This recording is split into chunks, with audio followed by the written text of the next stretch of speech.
Welcome, welcome, welcome, all my friends.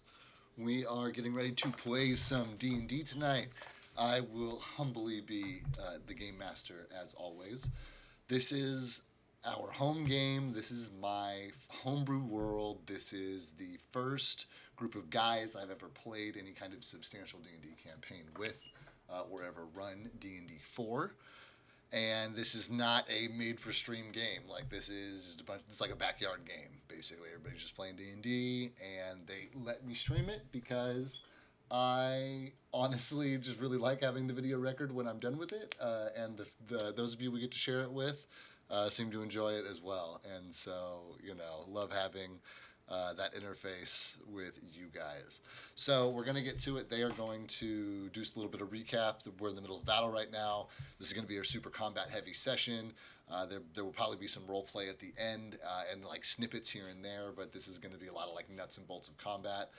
But we are a beginner friendly channel, so if you guys have any questions, let us know. May not be super helpful because I run a crazy homebrew. Well, it's not crazy homebrew, but it's Pathfinder and D&D 5e like had a baby. Um, it's a lot of fun. Anyway, let's get to it. Think All right, we guys. might possibly. Live. I'm live. Who's doing recap? I will do recap. Yay! All right. So we started after full night's rest, and with Elm, and we decided to head off to the edge of the forest with Rodok. We got to the edge, and we continued to follow the path. The path started to get narrower and craggier, and just kind of funneled us almost kind of down, through into the obvious, what was obviously through the pass. Um, and as we were coming along, um, we happened on to um, a band of orc, or well, we happened onto this pass, and um, we decided to stealthily um, investigate, um, and uh, we bumped into some orcs. Um, and yeah, Now we're in combat. sorry. No, Combat. yeah, now we're in combat. It was a little dramatic.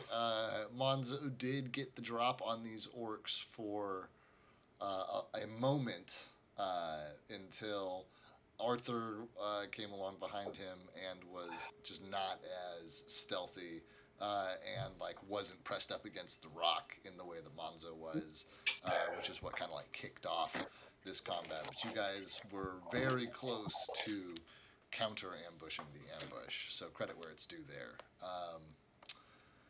Great, then let's do character introductions as you guys take your first turns. And I have your initiative order here, and I believe that Simone and Bill Will are up. You really caught me by surprise here. It's an ambush. Simone is is basically a Cholo elf who is also a summoner class, basically. And with his trusty Eidolon Wilb, who is now a two-headed cat, one with the head of an actual like lion, the other with the head of a snake. One head being Will and one head being Bill. And he also has, like little streaks of like lightning going across his hands, and like you can tell that his talons look fiery hot red. So he's got he's a magical boy now. So from what I remember, Will was right here actually. And I thought we moved up. Is this the right spot? Because from what I remember, Will was right here. Because my plan was to take out this guy right here. Then we found this shaman guy. But I remember specifically that Will was right here, next to the thing. It's I close remember because because I just knocked over that orc, and that it's in the correct spot. So that piece is correct at least. But you just did that like right now. Before the last turn, right? Yeah, I thought we ended around then. But this map loaded with the orc laying down. Correct. Okay, so then that should be maybe Will just got like bumped before I saved or something. Oh, okay. That's fine. Yeah, because he was like off the map, and I was like, I'm pretty sure Will was right here. No, maybe he just got like bumped. Yeah. Okay, cool. Sounds good. And I believe Will is still in stealth. That sounds right. He hasn't taken an attack yet. That's correct. So.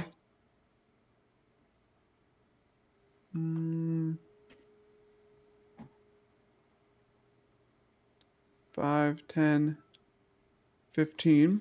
And that's a 5, and then 10, 15. That's a 20-foot gap there. Well, yeah, it's a 20-foot gap there is what that is. Yeah. So I'm going to make a acrobatics specifically while jumping. Give it a roll. Go do the thing. Give it a roll, huh? I'm sure your modifier for your quadruped is like nonsense for acrobatics. Yeah, it's 28. Yeah, that's enough to jump. Oh, it's only like twice your body length. It's not like all things considered. That's not a super long gap. So abso-fucking-lutely with pace even. Gotcha. And that's still within his movement, just so you know. I think that's 40 feet altogether. I moved 15, and then that's a 20-foot gap. So he would have 5 foot left. Okay, that sounds right. So I'm going to move that 5 foot up. And then I'm going to take another 5 foot step. He's behind the rock, right? Yeah. Okay. Gosh darn it. I really wish I had reach, but I don't. Just trade it out for the head? That's correct. Got you. Plus he's behind the rock anyway, so he's in partial cover. Yeah. But Will then... He does not appear to see Will. He seems pretty Good. focused on Kythar, who we just fired an arrow at. Will's gonna then come over here and crouch and try to take like a position. Cover. Yeah, cover behind this rock. Cool. Yeah. Simone. We'll take a 5 foot out. Basta, he has excellent cover where he is now. Yeah. But not great Can visibility. Yeah. Am I able to see this guy that's not through Will's eyes, essentially? You don't have line of sight with him. He'd have to take a couple steps forward to get to like the edge of the ledge. The only reason why he's firing at you guys, quote unquote, at all is because like from Simone's perspective, he would have heard and seen the arrow go like overhead and been able to like look through Will's eyes and get like perspective and know, he knows exactly where this guy is, but he can't like physically see him from here. Gotcha. Is there any enemy in view of Simone? Yeah, this shaman is like peeking over the edge. Okay, I'm gonna since I just moved 5 feet, I'm gonna take 2 shots onto the shaman. Cool. All right. First shot. Well. It's been a little while since you fired your crossbow. Mm-hmm. And it jams up. The spring, the string just like goes slack. And you have to spend your turn like tightening the string. Gotcha. And that will be my turn. Arthur, you're up, bud, with Kythar on deck. Gotcha. Hey, hi. I'm playing Arthur Struva. He's a level 6 gunslinger, human, and is after a family heirloom. So we've confirmed this guy. He fell flat. Yeah, he's below you. He's prone. Okay. Well, he's gonna get in position here behind this rock. He's gonna shoot what's this guy's name? He doesn't have a name. He hasn't been hit yet, so he doesn't have a name. Ah, the man with no name. Perfect. Now he's Orc 2. So he is behind partial cover. So even if you do beat his AC, he will have a 20% chance to dodge. And Doesn't matter. everybody's guns are jamming up this morning. It's a moist day, and Very end turn. End turn. The streamers are like that. Let me see here. Kythar is up, and Sigbert is on deck after the bad guys. So I play Kythar. He is a drunk barbarian on a mission to kill all orcs he sees for them wiping out his tribe, basically when he was a younger child. So this is a perfect opportunity for some payback. Yeah, it is. All right, so Kythar is going to try to get his sober ass up here. So let's see what 20 feet you said. Sorry, what? This ledge here. He was down here and he's trying to get up here. They're 15 feet. It's probably those ones aren't quite so. That side isn't as high. Okay, so Just a quick question. Shoot. So while I say his turn. So Kythar would have seen me push the orc over, and that orc is still alive, right? It just hit the Yeah, ground. he just fell splat. oh, gotcha. I thought So sorry, he's I down thought laying on over. your level right now. Okay, I should take care of that orc. So I'm gonna take my free 5. Yep. And so it has no AC since it's on the ground, right? It has a much lower AC because it's on the ground. Okay, I am going to. And I haven't entered rage yet, but I'm going ahead and do it. Do it.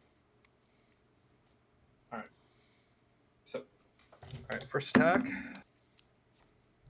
And do 19. That's gonna hit, especially an orc on the Which- ground. So that's within my crit range. Okay, so I'm gonna roll the confirm, roll the which I'm confirm. sure will also. You know what? I think it auto confirms actually if they're on the ground. So so you just do crit. Roll your damage die, double it, add your modifier. Which modifier again? If you remind I me. don't know. It's on your character sheet, bud.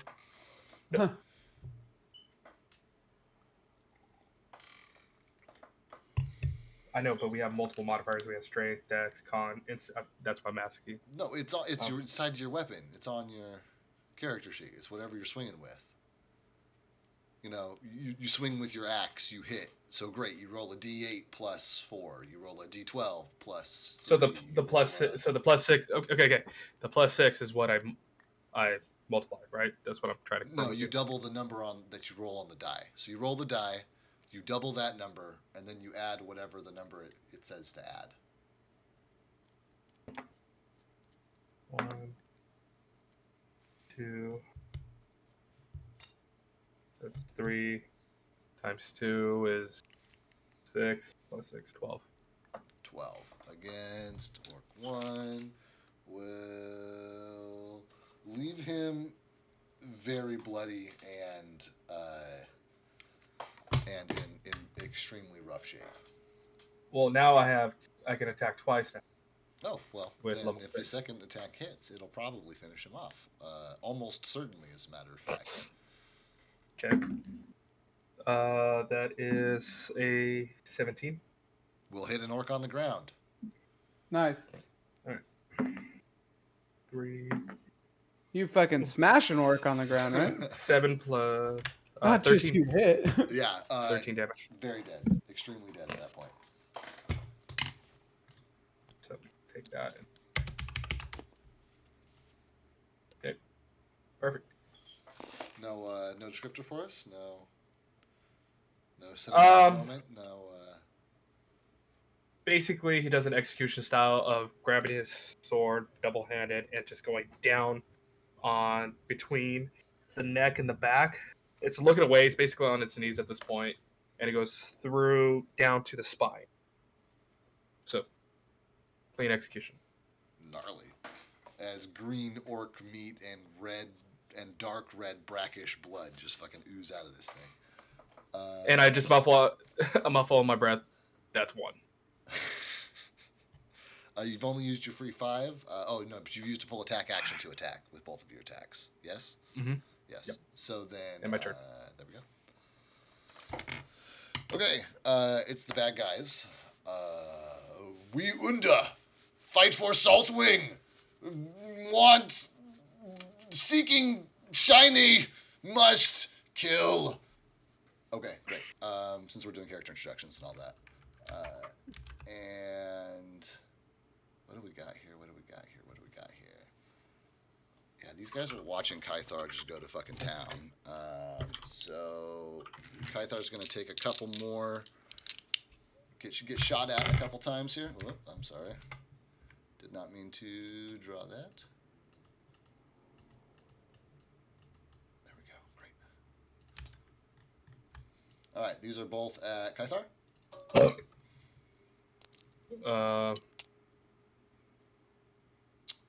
Okay. I'm going to assume those hit with modifiers. That 17 is more than 20. Yeah, that's my minimum 17. Okay. AC. Rolling to confirm the crit. Ah, Probably does not confirm. Double checking. I think they only have like +6 or something, so it's like an 8. And if you have a 17, then that's not going to get anywhere near. Okay, so that's 2 regular shots from the orcs. There we go.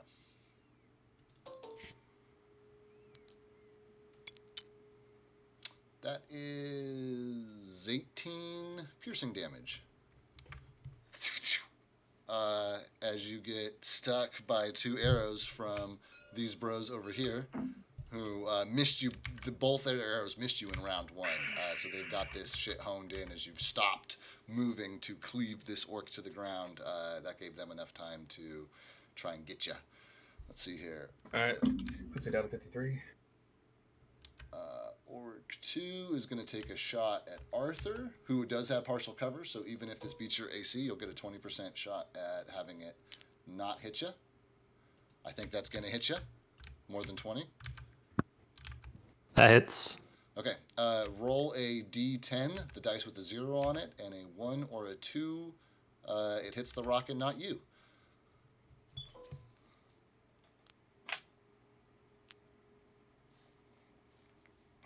Enough of you is poking out from above that rock that you take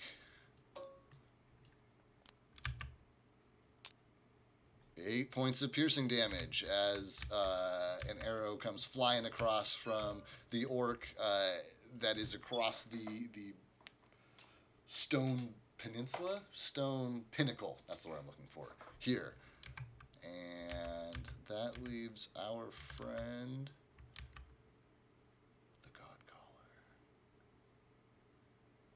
Who, you know what? Simone just took a shot at him.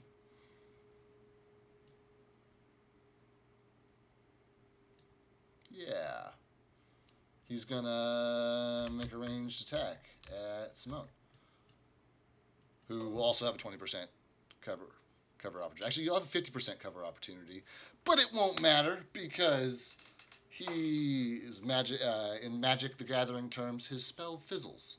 And there's a lot of just frustrated, angry shouting, which really doesn't sound any different than him casting a spell. Come to think of it, it's all sounds angry and frustrated. It's kind of, Orcish is the German of Fantasyland. Like, even if they're saying nice things, it sounds mean.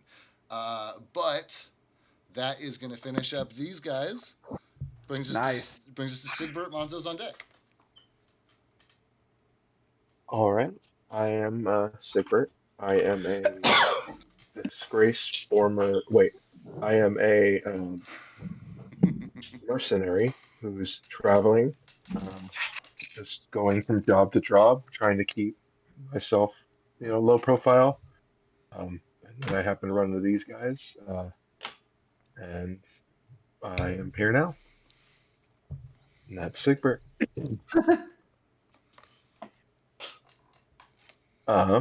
But I'm going to, because I think I'm no longer in stealth.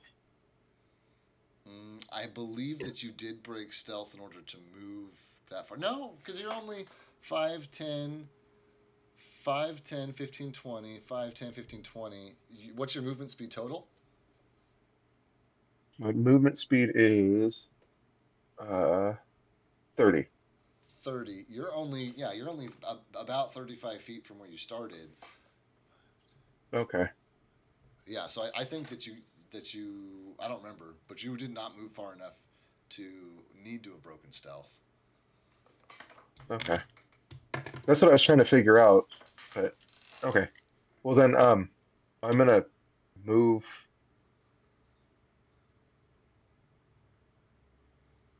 my free 5, and then 5, 10, 15 to right here, Pressed up against and then I this was gonna 12 or so foot wall. see if I'd be able to try to climb up this wall to this next Oh yeah, tile here. roll me a climb check.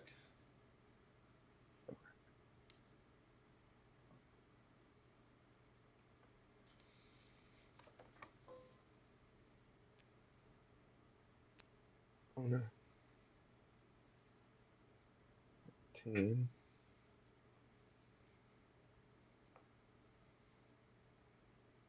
Um, 14. 14. Yeah, 14 is enough to climb it. However, it will count as difficult terrain, obviously, as you are traveling upward against gravity. So that 10 feet counts as 20 to get up the face of the cliff and onto the top. But you are standing and not prone. Okay. And then there's another 12 or so foot rock behind you, which is where all the commotion is coming from up there. But now that you are here, you can you can see that there is an orc like pressed up against this wall, obviously waiting. Okay. Can I see anything up above me up here? No, not from right up against it, right there. Not quite. Okay. Um, But you can hear the sounds of battle. okay.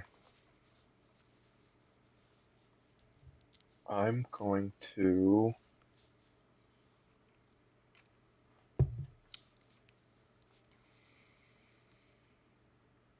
I'm going to end my turn, Okay. but I'm going to kind of try to as hunker kind of into that edge, kind of corner as low as I can, and kind of just keep an eye on that around that corner. Okay. Sounds great. Then, if you are done, my friend, that brings us to Monzo with the Tusk on deck. Cool. So Monzo, he's a level 6 monk. He's average height, maybe 5'10", a little overweight, wears some leather armor, but nothing on his upper half, so his belly kind of hangs out over his breeches. Has a kimono on, bald head, and he has you can see a belt sticking out from the kimono with all kinds of knickknacks and vials of weird things and just other stuff he collects over his journeys.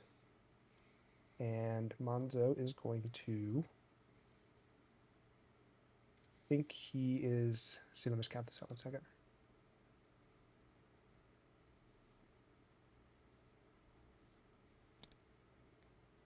He's going to do 2 move actions to get there. Okay. Takes I'm sorry, I have more move now. 1 move action. Okay. My counting was off because I have a 50-foot move. So hold on. I was about to say monks are notorious for being able to move crazy far. Yeah, so it's only 45 to get actually adjacent. So I'll use. And then I'm assuming at that point, do I see the guy hiding or do I not see him yet? The one that Sigbert saw. Roll me a perception check. Okay. I don't think Monzo would be necessarily looking for him. Then what is your perception score before you that you add to your die roll? Yeah, it is a +10. On a +10, you don't see him down there, but you remember that you saw two orcs down there, and there's only one here. Okay, cool. So knowing my counting skills are still adequate. I am going to use a bull rush on this guy, Okay. the archer, just like I did last time. Yep, and you moved more than far. Now you have to be able to move like 10 feet or something, or 15 feet, but you got that covered. So just roll your deal. Ooh, he might actually Pretty beat you low. on that. Orcs are kind of sturdy. What's your final? Yeah, give me a second. 3 plus 9 is 12. 12 does not quite topple him as he like digs his heels in, grunts against you, like holds his bow parallel to you, and just like pushes you back. And you guys have this kind of like back and forth moment with the bow before he eventually, just like pushes you off. So you are still adjacent to him, but the bull rush maneuver was not successful.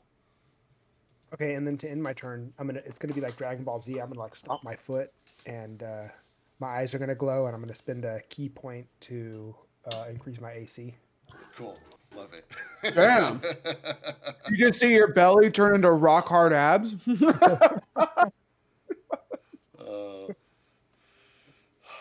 And then I'm done. Thanks. That's great. Okay, cool. Then let me take a look here. The next person up is a Tesk and reads on deck. Hello. We can talk now. Hey. Nice. Hey. Task is he's an elf sorcerer. And he's really happy to be here, just experiencing all these new things. So he's going to take his turn. I finished summoning my earth elemental small. Okay, sick. I don't necessarily have an earth elemental small for you, but I will find something. That's fine. You can give me anything really. Another will be fine. Will be fine. Don't give it to him. It's here's a fun guy while I look for your elemental. There you go. Woo! Okay, fun guy. That looks like an earth elemental to me. In this world, everyone understands that this guy is an earth elemental. Everybody knows. They're like, yeah, he's covered with iron. Iron comes from the earth. Duh. Mm-hmm. That's the guy. Technically not wrong.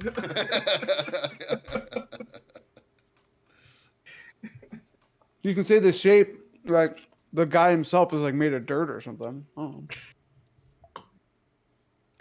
So he is going to move through. That guy's dead, so he's going to move straight across here. So he gets a free 5 foot, right? 2. That counts. Yeah. So 1, 2, 3, 4, 5. He has 20 feet of movement, and he's going to sprint. And he has a special thing called burrow, and he can move freely through stone, dirt, or any sort of other right. That makes sense. Cause he's a earth. Stone elemental. Earth elemental. Yeah, so he doesn't have to climb or anything. Right. I'm assuming. Yeah. And he's going to move 5, 10, 15, 20, and that'll be the end of his turn. Cool. And Monzo just like sees this giant like man of earth just like comes out of the ground and just like becomes a bigger and bigger dude, and it's just like looming, like basically just straight fucking bum rushing from the left. Nice. He only makes it so far before he has to rock solid. And then a Task is going to still in stealth currently. Okay, sure, if you want to call it stealth. And he is going to cast, as soon as I confirm the range, need to use my little measuring tool. So that is 40 grid units, which is well under 160 feet. No, is it? No, wait, no, it's not. He's 105 feet across flat, and then another probably 10 or so feet up. So he's like in the 115 range. Perfect. I am going to cast Sleep Yeah. All right. on that guy right there. Cool. What is the save, and how high does it need to be? If 14. It's a 14, he says. Well, Yeah, but what kind of save is it, you That's a- ask? that's a- Good question, David. it may Good not matter. question. So here's the die roll. It does Okay. not matter. It does not matter in the wrong Good way. question, David. It was a will. It was a will save. Which is +0. So Well. Uh-oh. His Have we tea found it? kind of just brushes off my spell like it ain't shit. yeah, they're not very sleepy. They're not very sleepy. Not Lots of very sleepy. adrenaline going through their body. Would you say he's drowsy? His eyelids might be. Did he yawn? That's just gonna take his free 5 foot and move closer to this rock. Okay, great. And that'll be the end of my turn. That's a very large rock. You guys have complete cover from the people on the opposite side, which is Good. a 50% mischance. So there you go. But Reed is up, whoever's playing him, and then we're back at the top with Simone. I'm playing Reed, and Reed is a Hi, Reed. high task. Reed, he's just a small guy, real young boy. He's bald. He's wearing full plate armor, pretty clunky. He keeps reaching down for his sword, but he forgets which hip it's on. We're still new to this whole thing. He does have a important shield on his back. You can see that from pretty far away. It like almost glows.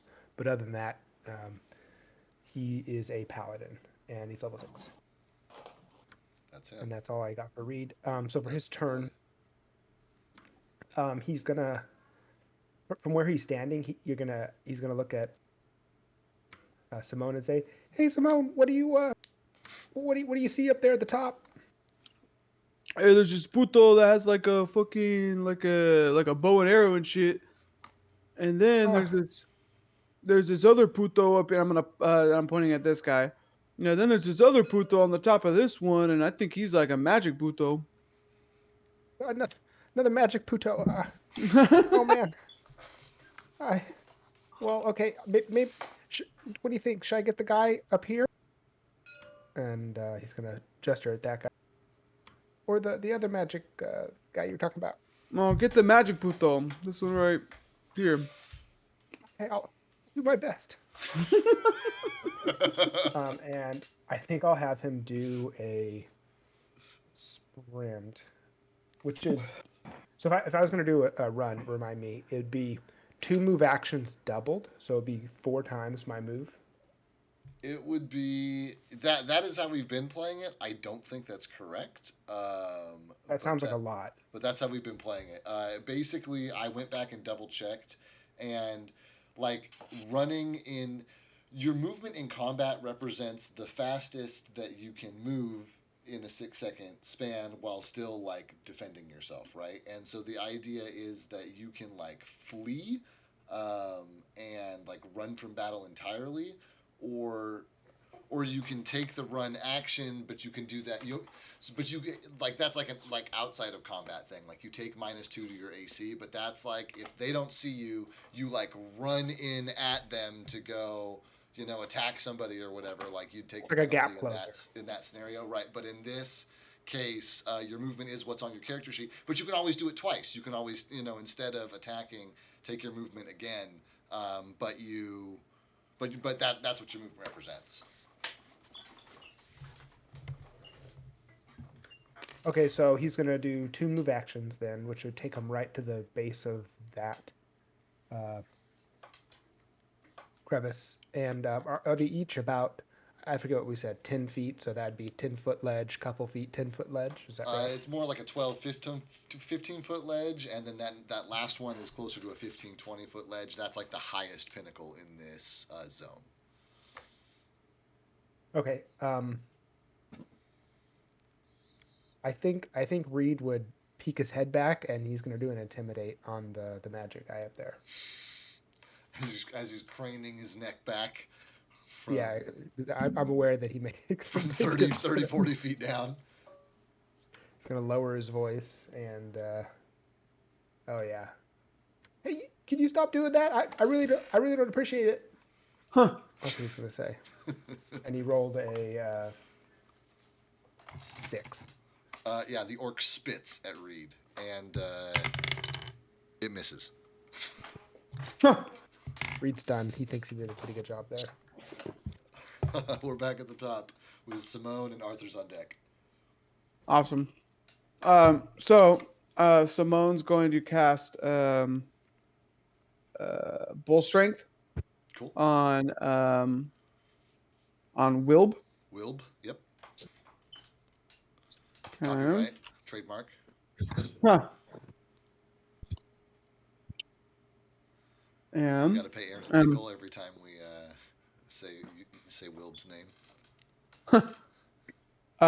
he is then going to he's going to attempt to move behind the orc. I'm going to give the orc another, because he failed his first perception check on him, but he's going to get another one to trying to get that close, which he fails. So Cool. Seems unaware. Yep. I am then going to make two attacks onto him. Okay. Bite away. Okay. Away. First attack.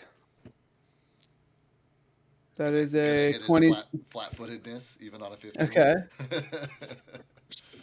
Oh. Yeah, and he is flat-footed, so we're going to say that auto confirms because he literally is not even looking at him. So go ahead and roll your. That just doubles the dice bonus. roll on one of them. It doubles the dice roll. Doubles the dice roll. So okay, cool. Yeah, so you roll, one normal attack and one roll that you double, and then you add your. All right, here's the normal. Dice. Oh, that's 11 damage on that one. Cool. Here's the. Here we go. Here's the crit 2, so 4 plus 5, 6, 7. So that's 18. Hold on though, I'm not done. So since I have two, all my natural attacks also deal 1d6 of electricity damage and fire damage. Right. So here's the. And it's adding. It's not or. Yeah, all of your natural attacks deal 1d6 of electrical damage on successful hit. All of your natural attacks deal 1d6 of fire damage on successful hit. Sick. Yeah. Okay, so that's plus another 5. Yeah, and that's plus another 5. So so it's what, 23? Right, and then your other electrical damage from the other head. Oh yeah, whoops. I want to give you a chance to one-shot this guy, so. Yeah. Another. So that's 20. What's it? 4, 5, 6, 7, 8, 29. Not dead, but like so very wounded. Just like I don't even know how to describe Like a tiger this. came out of nowhere and fucking attacked him. Right, like wasn't paying attention. He like fell flat on his face and is like being like just torn to shreds and like being burned and electrocuted and shit. Yeah, this is not the way this orc thought that this battle was going. He thought he had the drop on people and they were miles away, and now there's this fucking tiger here. Like honestly, like desperate orcish shouts. This orc is literally crying for his mama. Like an extra on the set of Jurassic Park. And then Simone is going to take the rest of his movement. So free 5, 10, 15, 20. And that'll be my turn. Great. Arthur. Excuse me. Arthur is up. Kythar's on deck. God bless you. Thank you. Sounds like he's firing away. Let's see, that's 23. That is going to hit if the rock doesn't give him cover, which is only partial here, so a 1 or a 2 saves him. 5 damage. A 1 does save him, though. So 5 damage is done to the rock. as the classic like Western ricochet sound like echoes off of all of this cavern after the echoous thunder of the crack of the shot fades away. But 5 damage to the rock, significant chunk of it, chips off and tumbles down. Arthur's like 5 feet from him and turn. Oh, did you move up after your shot? Yeah, he moved up and Gotcha. turned. Kythar is up. Bad guys are then going, and Sigbert's on deck. I'm unfortunately have to play off my iPad right now. Can somebody stream the map for me? I'm looking at David's, but it's kind of small on his map since half his face is showing. Yeah. Did your computer die? Just updated it. Started updating itself. Ruh-roh. Oh,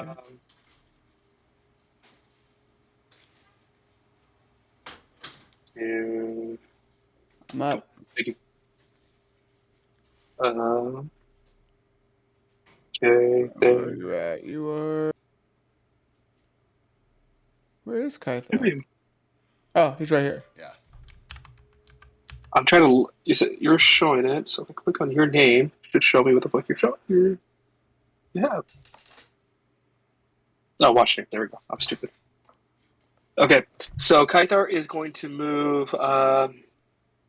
Is going to basically try to jump onto the top of that ledge.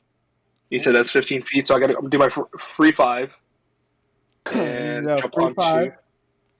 Right. Yep. Right on top of the person. And then climb up the ledge. Yeah, roll me either a climb or an acrobatics check, your choice. I'm assuming you want me to roll it for you, or can you? I have dice here. I can just tell you what it is. Yeah. So climb or acrobatic. Ooh, acrobatics actually a lot better. Let's do acrobatics. And he rolls a 21. With a leaping jump, he makes his way most of the way up, and he like catches the ledge, and then Kythar's just innate strength that allows him to like pull himself up over the ledge. It still counts as difficult terrain, so the 10 feet up costs you 20 feet of movement, but you are standing at the top of the ledge. Okay, so that's 20. I did my free 5. I believe I have 10 more feet. So I am basically going to walk directly towards the boulder. I think I can make it to the boulder. That's a nice boulder. Maybe 5 more. That is a nice boulder. I like that boulder. So Anthony, if you can meet me basically directly on this path line that we're at. Just this way? Forward. Yeah, up 10. So to right here. Yeah, wherever that ping is. Yeah. Yep. And my turn. Okay. Oh wait. No. Yeah, in my turn. Yeah, no, in my turn. Okay. You're good. Bad guys are up. Sigbert's up after them. Fucking A. Okay. This orc is in a bad way, so he's going to disengage and jump off the back way here, and rolled well, so we'll even call it a backflip. As this thing like ducks out of Monzo's way and like backflips off the ledge and just like lands below, and just like runs back. This orc is going to roll a perception check and does not fail.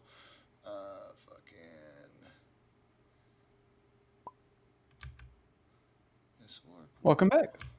Welcome back. I'm still here. Back up with him. Well, your computer shouldn't take that long to update, right? No. It's actually updating right now. Cool. Yeah, or it's loading in right now. You're doing Windows 11. Yeah, I forgot that it would automatically do it for me. Well, but I'm good now. Yeah, we'll see it. We'll see it here in a few minutes. Then. No. My computer's already back up. I already did the update. Oh, cool. I have Windows 11 installed. Sorry. Nice. Sorry.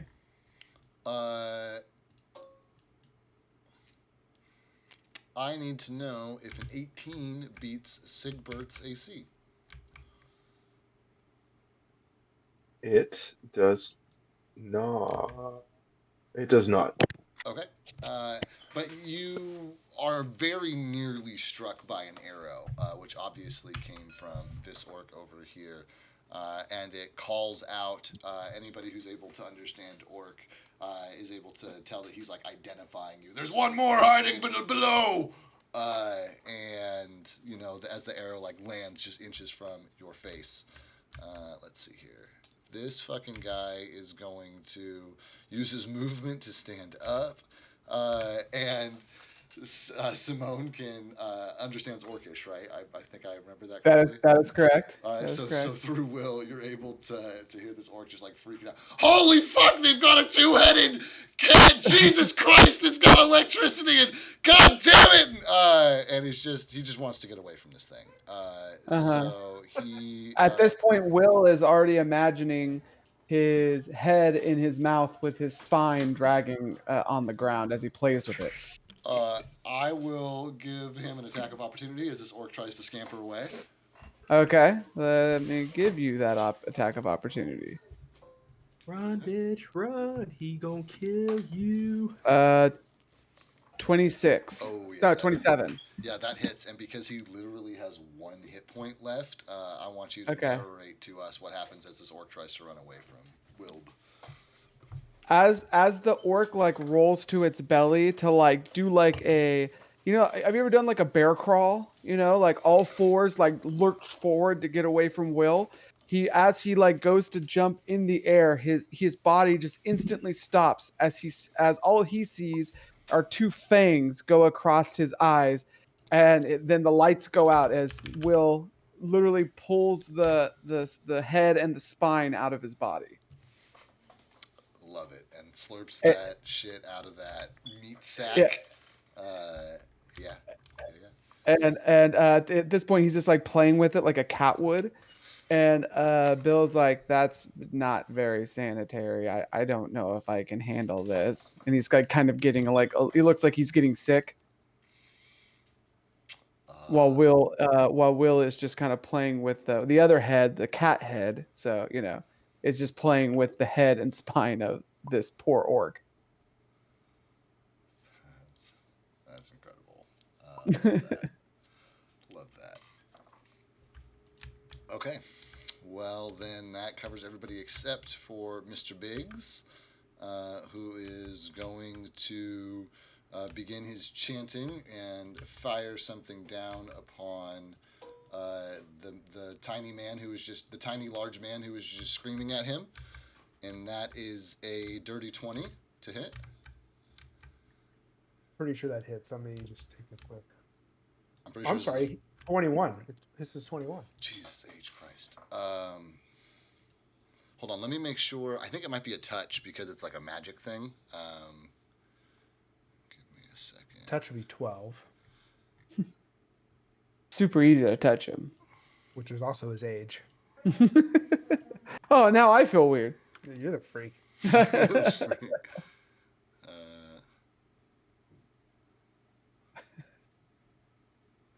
Melee or no? It's just a ranged spell attack is what it is. So no, great, awesome.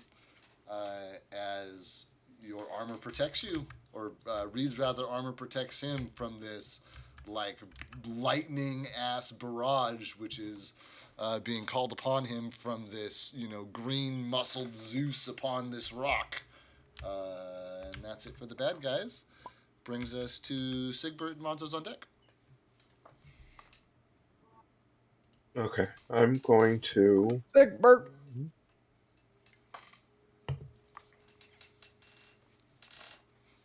Okay, I'm going to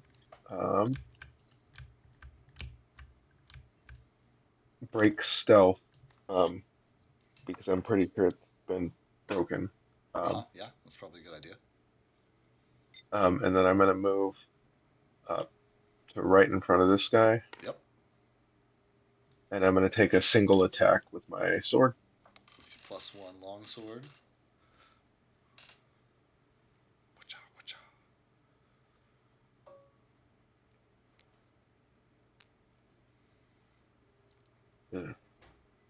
That will be a 14. 14's going to be close. Nah, 14 will not do it, my friend. As this orc parries relatively easily your blow with his giant fucking axe. and just like screams in your face with like orc spittle coming out. Okay. I'm gonna shout back. I'm just gonna match whatever he's shouting. If he's like just kind of, I obviously can't understand him, so I'm just gonna kind of mumble back whatever similar he says. Um, and then, can I see the other guy Oh yeah, behind? yeah. Obviously, they're just like ducked behind this rock. Okay. And I'm gonna kind of shout over my shoulder. We got two over here. One looks like it's got a bow. And that'll be my turn. Sick. Brings us to Monzo. Atesks on deck.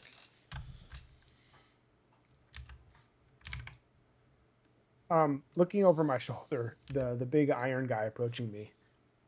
It's just a big rock and iron dude. Yeah, he's like rock and stone basically. It's like a it Rock basically and looks like a stone. bunch of the stone that you're standing on just like got all chipped off and then like came all together rock golem style. I'm gonna look around and say, "You guys got this one," and I'm going to 5, 10, 15. And then I'd like to jump from this platform to the middle one. Okay, that's only a 5-foot jump, and that is well within your means. So roll a d20, but literally anything that's not a natural one will succeed on this jump. Okay, I may try something. So He's now listen. There's a good chance that Aaron, like, it's not 1%. No, it's 5%, but you know it's only 5%. But it's Aaron we're talking here. It's probably like 10%. yeah, I want to do a jump as far as I can. So. Okay, yeah, give it a roll then.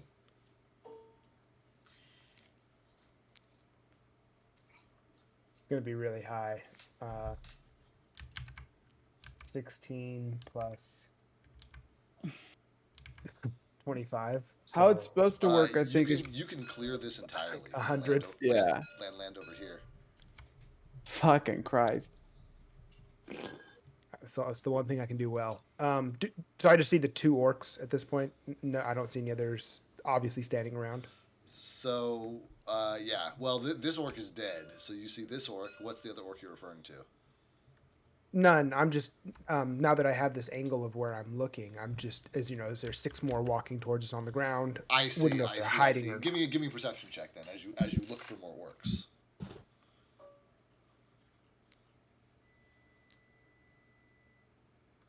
like 23, 24. And as Monzo like scans the battlefield from this central point, he looks along all the ledges, and a lot of this place is pretty darn impassable. This just happens to be one of the bottlenecks, and this place comes to bottlenecks in multiple points up till this as you guys have been journeying. So you can like look around and see pretty solidly, like you feel fairly confident that if any more are going to come, that you'll see them coming from this point, and there's no more here. Okay, he's done. Cool. A task is up. Reed's on deck. All right, I'm gonna move Rockman. Rockman.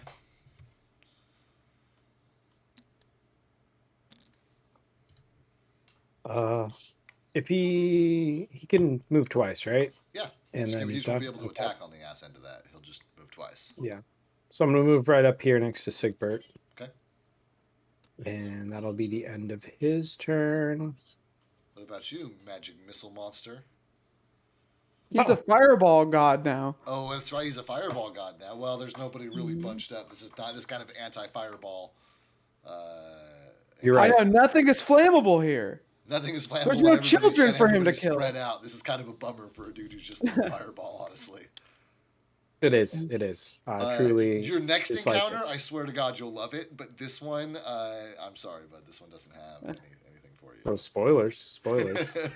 No children for him to kill either. That's the problem. No, That's that's different what I'm referring to. Is Different the orphans that he's going to be able to kill. Who are you flinging those missiles at, bud? That guy, and it is now a What do I get to add? I think it's just 1 additional point of damage, but I want to confirm. I feel like But that's per Okay. missile, though? Yeah. Per missile? Yeah, 17. 17 points of damage as the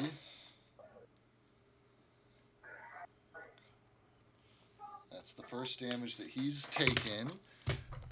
And give me a second, I'll kind of give you an idea for what that looks like for him as far as damage. Yeah, this is a very sturdy individual, though. So 17 damage was a hit, but he is not at or even near his halfway health point.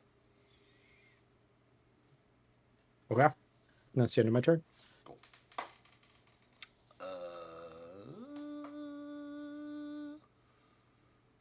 Reed is up, and then Simone is on deck. Okay, I'm gonna have Reed climb up, or at least start. Okay, climb or acrobatics, your choice.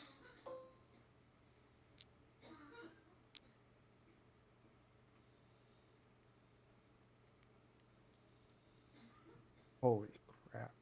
He's in armor. This He's is gonna probably do not easy for him. It's a flat roll. It's a flat roll. 13 is enough for him to, it's more than feet he has to go up. So he is able to climb that, not gracefully. It costs double his movement. Doesn't cost any extra movement. But he, he is absolutely able to do that. But it is not like Simone's probably laughing at him, honestly. His armor's all scuffed up. This puto over here. That was 1 movement. I think I will do another just to hug the rock below this guy. Cool. And then he's out. He's out. Reed is done. He's panting.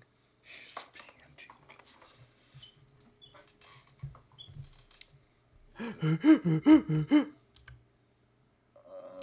Okay. Then if Reed is done, we're back at the top with Simone, and Arthur's on deck. Cool. So, from this angle, do I have a shot onto the magic user? Yeah, he's got his 50% cover from this angle because he's like backed up, but you can see him from basically like the shoulders up. Gotcha. So, well, 5, 10, 15, 20. I'm gonna have Will jump. Yep. Basically, anything shy of a 1 will succeed this for him. Yeah. But everybody can lose their footing in theory. Just so you're aware, his so total 16. Yeah, enough to make this Yeah. easy 10-foot jump. Yeah. So he'll jump that. He'll make an intimidating roar. I don't know if you want me to roll for it. Yeah. I've got a DC in mind. This guy's pretty tough,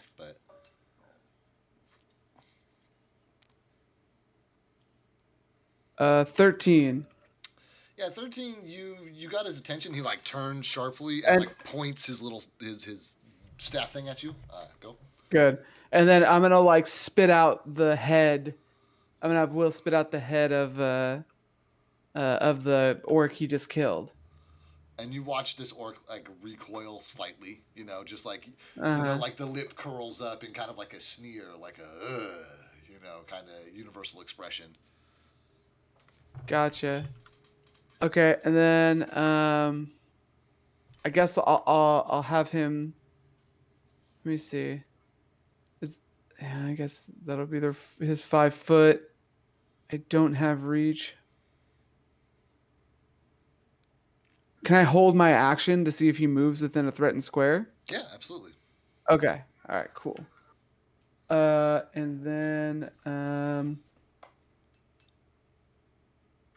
man, I guess Simone will take 2 attacks. Okay. Onto the shaman. At the same time.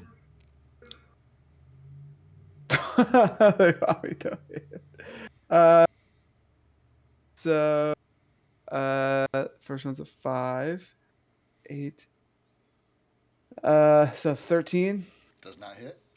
14. also don't think it... 14 does. Congratulations. Write that down, everyone. Write that down. Yeah, those magic users can't really wear a lot of armor. He's tough, but he can't. Oh, he takes 7 damage. Seven dim dam. Dim dam wham wham slam. I'm gonna take that, puto. As one of these like bolts comes up and like whizzes up and just like nails him just squarely in the shoulder. But it's as like it the hits back of him, the shoulder Simone's gonna blade, be like, because he's like looking at Wilb. You know, he's got his like back turned yeah. to you. As it hits, you're gonna hear Simone be like, "Oh shit! It actually hit him."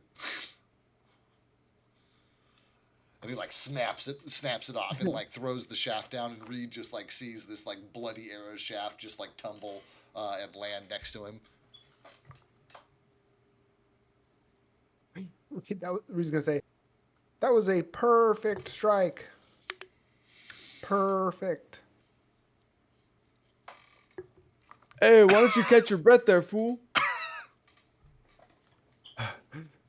And that'll be the end of my turn. Great. Arthur, you're up. Kythar, you're on deck. Copy. Okay, Arthur's going to get in position here. So you've got the height advantage from up there. I do. He's going to take a shot from the height. Cool. Give it a go.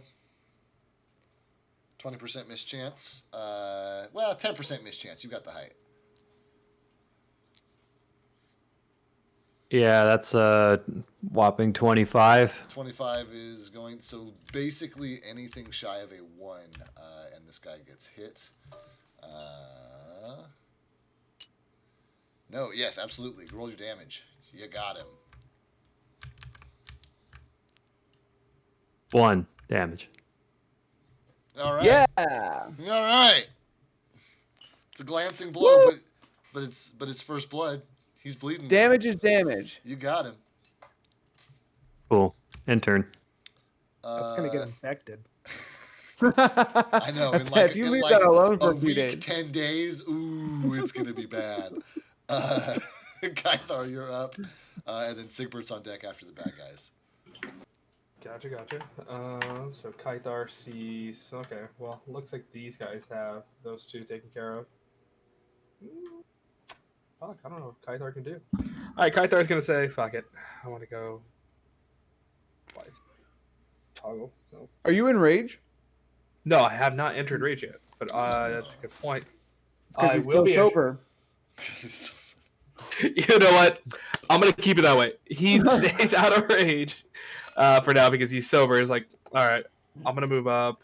1, 3, 5, 1, 2, 3, 4, 5, 6. That's his full max. So I'm gonna eat you like. Oh, okay. No, go ahead, say. No. After you. Oh god. No. So Kythar's just gonna yell at him. It's not gonna be really coherent. I'm gonna eat you like a shit stain. Cool. And Kythar ends his turn because he can't do real much from here.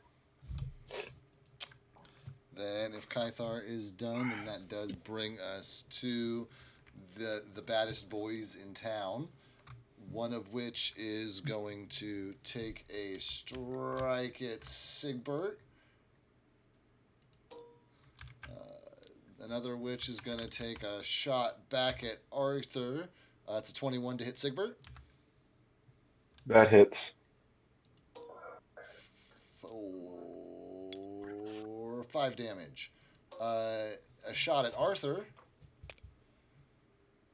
That's a 21 to hit. Hit. Roll a d10 for your coverage. You also have 20% coverage from here. Can't see your legs. Less of you to hit. 1 and 2 saves you. Loud. Well, I guess it's not loud ricochet because it's just an arrow. But this thing does not hit you. So then that's it for those two guys. This guy is for sure going to take a shot at Monzo, who's just like jumping and flipping across this chasm towards him. Very frightening. That is a 12 to hit. Monzo. Say that again. 12 to hit. That does not hit. Great. And the shaman is going to fire an electricity Majil at Wilb, and that shit is not going to hit him because he rolled a fucking 2. So, what's going to happen instead? Oh, man.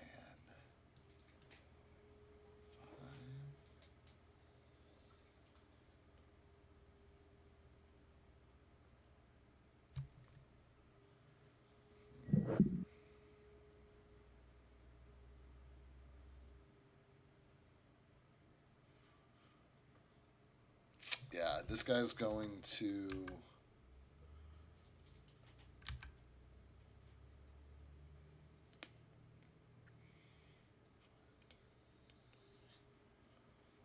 Perfect. This guy's going to bolt this way.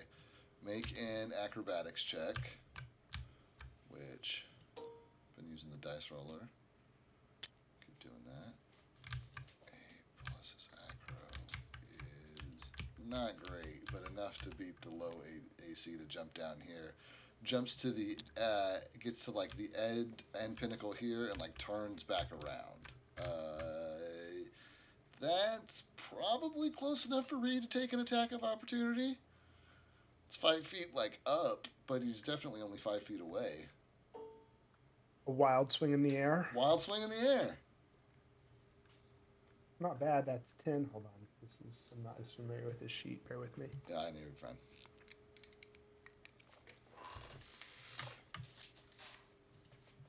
I believe that's a one-handed P. Yep, one-handed primary. Yes. So plus 12 to hit. So yeah, that's gonna hit him then for sure. So roll your damage. 22. Damage? Yeah, I was checking the die. 1d8 plus 6. Oh, got you. Ooh, max damage for 12. 12. Okay. Attaboy. This guy's probably floating around his halfway mark now.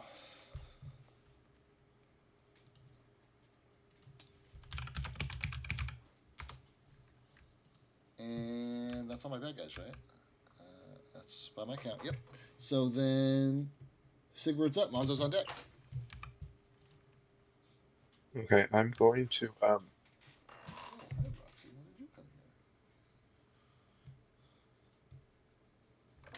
so I'm gonna take 2 attacks onto this guy. Cool. Full attack action. Yeah. Swing away, my friend. Swing away.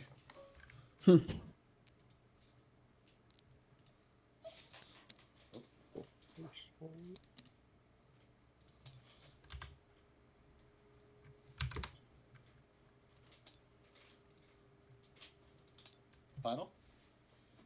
It's sorry.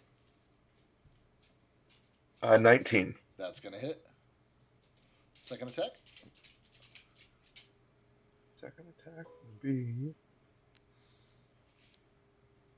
Ooh, also going to hit. If a 10 was a 19, then a 16 is going to hit for sure. So roll 2 of those damages. Track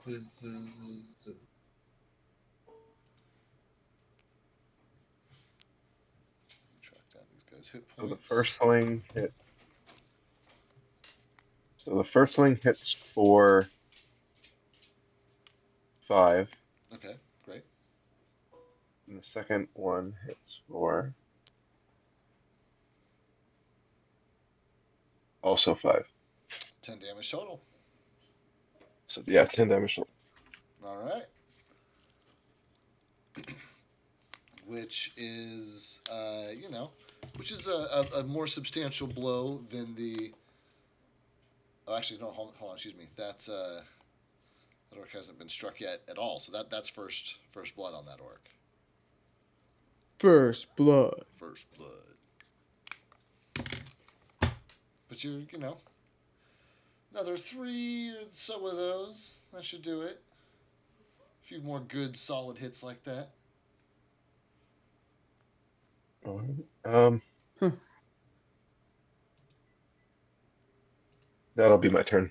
Okay. All right. Brings us to Monzo with the Tesk on deck. Okay, because Monzo just did that first jump, he's going to be full of confidence, and he wants to do another jump like that to the other. Not. I don't want to climb down and get back up. I want to jump all straight across. Yeah, give it a run. Run and jump. You already got that momentum going. Just keep on keeping on. Oh, yeah. Oh, yeah. What's your final? It's got to be like 30 something. So, as crazy it is, my acrobatics when jumping is a skill modifier of 25. Aaron, go ahead and place Monzo literally anywhere you want on that lower platform. I just want to like right in front of his face. Like the sweat is going to land with me, so it's going to be like he's going to think he's rained on for a moment. As the shadow grows larger and larger beneath He's him. going to say, "Oh, it's summer. Why is it raining?"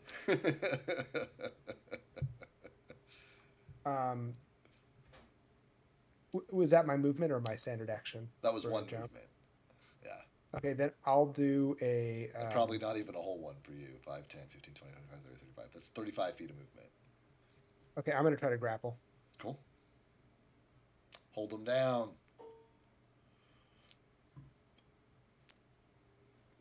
That's going to be 19. 19 will succeed. Okay, so I just land, tackle, and then I'm done. Great. Teska Zep reads on deck. All right. Earth Elemental Yeah, I'm so is gonna excited. hit.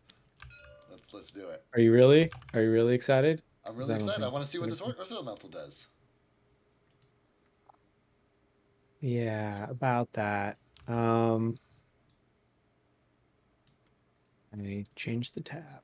Sorry about that.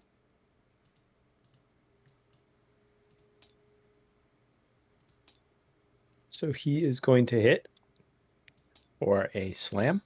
Okay, great. He is going to roll to hit, which is a natural 20. Go! Go ahead and roll to Boy. confirm that, bud. Wah, wah, wah, wah. Wow, wow, wow, wow, wow. I'm sure there's a button in tabletop that makes that sound effect. It does. That doesn't confirm. It doesn't confirm. How do you know? It's a 1. It's a 6 No, 6 is not confirmed. or 7. 7. 7 is not confirmed, but it does hit. So go ahead and just roll your regular damn to hit. All right, and that's gonna be a big old whopping 1d6. Oh man, what size category is he? Small. Oh, he's a small boy. I see. Him's littles. That's 7 damage right there. He's a small boy. That's 7 damage. That's still 7 damage as he hits this orc solidly in the like mid-thigh region. Really does a number on him. Yeah. You would make earth elemental noises. Exactly. That's perfect. Okay, so now for a Tesk, he is going to cast. Ooh, I don't know the options. Let me guess. Magic missile. You are correct. Let's cast magic missile. I'm the wiener. Do. As all the dice get rolled. Oh, sad faces. Wow. It's an 8 though, right?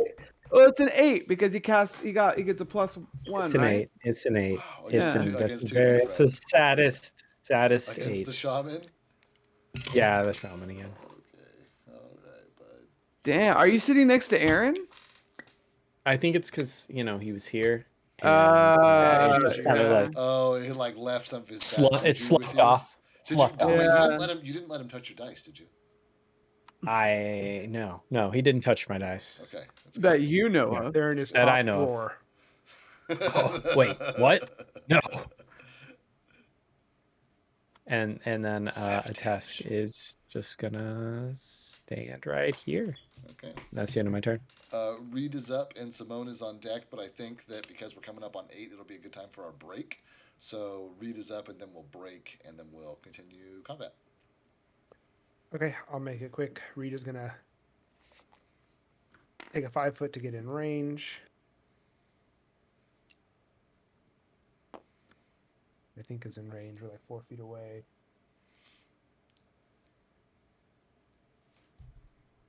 And then I would like to do 2 hits. Okay. Let me see.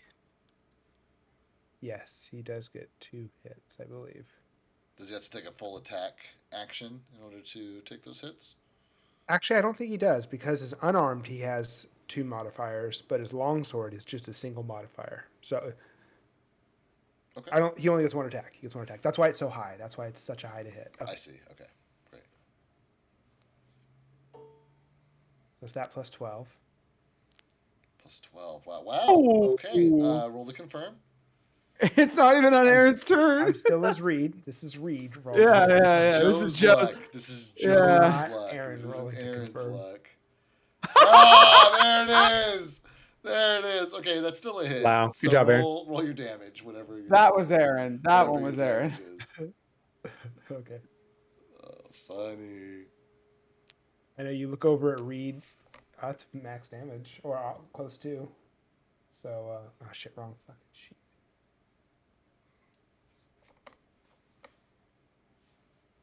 Um, 13 damage. 13 damage, he says. And you see, like, you look up and his glasses, like, flash white, you know? And the sword, like, you don't even see it come out, just like a samurai show where it goes... That's it. That's what Reed does. Love it. So I think that takes us to the... And then that'll take us to our break, guys. So it is 7:54. We'll call it a 10-minute break. Let's be back at 5 after. I'll see you guys then. Sounds good. Cool.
Standing by. Here. There we go. All right. Sounds How like. are you feeling, by the way?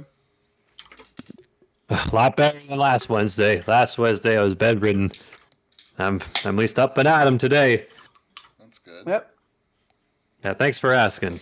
Mm-hmm.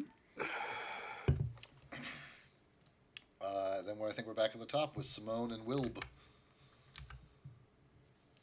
You son of a bitch! You moved him. I didn't move him. He moved. You moved him. So is he more visible to Simone now? Yeah. He's only at partial cover. It's like it's like from the hips down. You can't see him now. Okay. How far down is it to the ground? Like 12 feet. Okay. Simone's gonna cast the spell Create Pit on where the orc shaman is currently standing. Okay. I'm not familiar with the spell. It creates a 10-foot by 10-foot hole 30 feet deep. He has a reflex a reflex of 18. Okay. That's hysterical. Let's see what happens. I love it. Hey! Hold on. You said it's a reflex save, right? Yeah. I don't think the wizard has a high reflex, though, right? Yeah, I mean, it doesn't mean it's negative. Give me a second. I don't know. Yeah, like if his dex is 14 and he gets a +2, would be 18 on the nose. Yep. Then you got it. Damn it. However, there is a 10-foot. Oh, I guess. But there's still a hole there. I mean, he just doesn't fall in it. What happens? Half damage? It will negate. Or sorry, will reflex negate. So I assume you move to the next available platform. I don't know if he moves. I think he's probably still in the bottom of the pit. He just doesn't take damage from it. I think he just like. Oh, okay. You know what I mean? Let me see. Let me confirm He this. rides it down like an elevator. Yeah, I guess negate would mean negates damage, right? Right, like it doesn't negate the pit. It just negates the damage that would be dealt to him from falling 30 feet, which presumably is 3d6. Let's see here, just to confirm. Okay. You create a pit, horizontal survey, blah, blah, blah. Any creature standing in the area where you first conjured must make a reflex saving throw to jump to safety. To jump to safety. To the nearest, to open space. In addition, the edges of the pit are slope, and any creature ending its turn on a square adjacent to the pit must make a reflex saving throw. That means that Reed is also going to need to make a reflex saving throw. Yep. Reed's dead. He passes away. And just so you know, you would take falling damage as normal. Pit coarse stone walls have a DC of 25. Gotcha. And but you they beat But they do jump out of the way specifically. Yeah. 24. So it's a 10-foot Do you want hole? Yeah. Okay, so then that means it takes up like this space. Assuming that you didn't want to just outright put Reed in the hole in the first place. No. And then the orc jumps to the nearest space. I want to say he'd like jump off the ledge, especially if like it's crumbling underneath him. He'd just like jump to the side. Okay. So jumping from the top of that, isn't that 12 feet?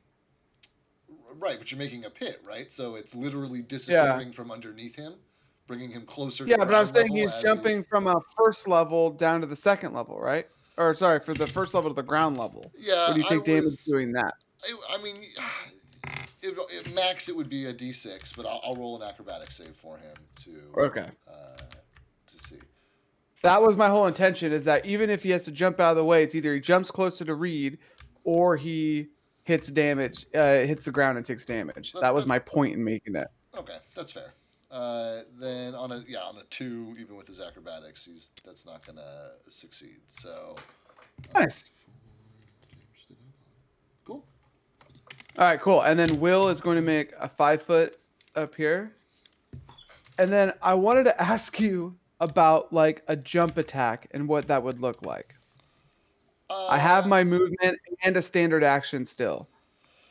Yeah, I mean, you'd use some of your movement to jump down on him. You'd have to roll a successful acrobatics check to make sure you didn't like Actually- overshoot or undershoot. But then yeah, it'd be just like an attack like normal, as far as I'm concerned. Okay. Yeah, so I will do that since I lost pounds. Yeah, so just roll an Um, acrobatics roll. Okay. Probably from this height, DC 15. Acrobatics. Oh yeah. Yeah. All right. So And just then regular attack. so 2 attacks with claws then. Cool.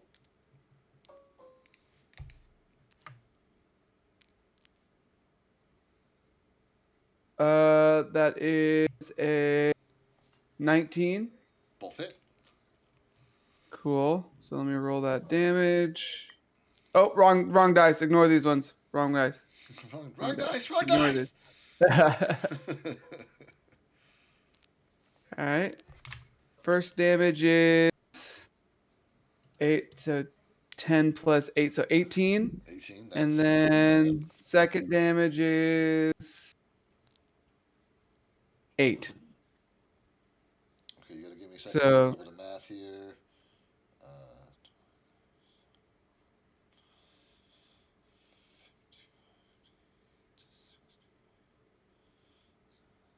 I'm sorry.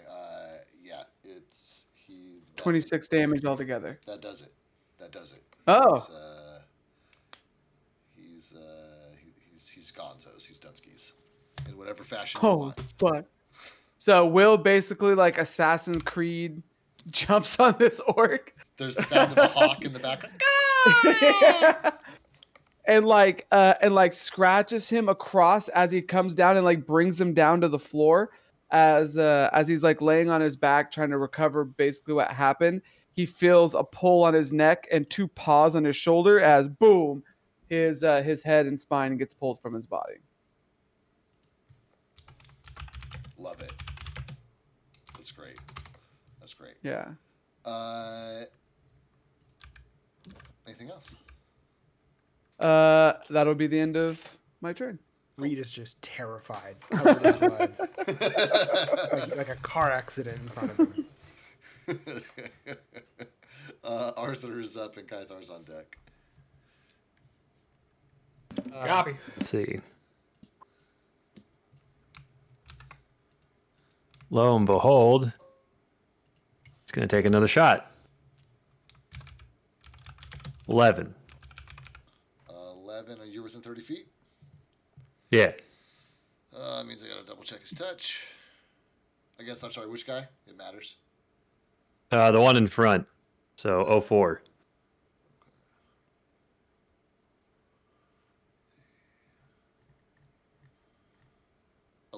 Will not quite do it against him, as he is a large, brutish figure. You've got your like grit and stuff too, which like do things for you, right? Yeah, I suppose. Yeah. Bar's going to get up like right next to him. Okay. Oh, Sigbert's sword is in the way. Oh. Oh, thank you. Thank you, good sir. Yeah, always got. And turn. Great. Kythar is up. Sigbert's on deck after the dwindling number of baddies. Are we the baddies? Not in this case. This is pretty cut and dry. the the incident in Irrigan, maybe, but Yeah. but here this is pretty cut and dry. Wait, hold on. How were we technically at fault of the air game? We didn't summon the dragon.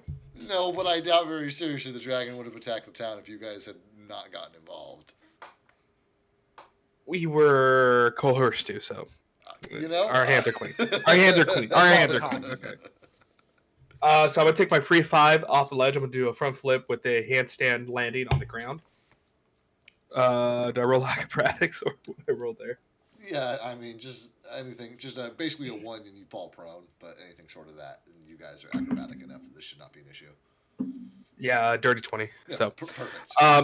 so if this is still my free 5, but because I'm not really climbing, I'm just falling. Sure, yeah, it's only 5 feet of movement for sure. Cool. All right, so that's my free 5, so I still got 30. Uno, dos, tres. All right, and then I'm gonna take a swing. Actually, I'm gonna start getting Quattro. Okay. I'm gonna get in this area. There you go. And we'll swing at the archer. That's the way. All right, and the archer. We're cooking with gas. So I rolled a 28. That hits. So, question on the crit: does that have to roll like my die has to roll an 18 or 20, right? Correct. Yeah. Okay, I just rolled 18. Cool. So I'm gonna roll again to confirm crit. Bitch. 25, but I rolled a 15. It didn't confirm. What'd you roll to confirm? All right. I rolled a 25, dude. 25. That confirms. Oh, cool. So I get to crit this motherfucker. Let go. So confirming your crit, Soto, just means you have to beat his AC again. Gotcha. Yeah. Okay. All right.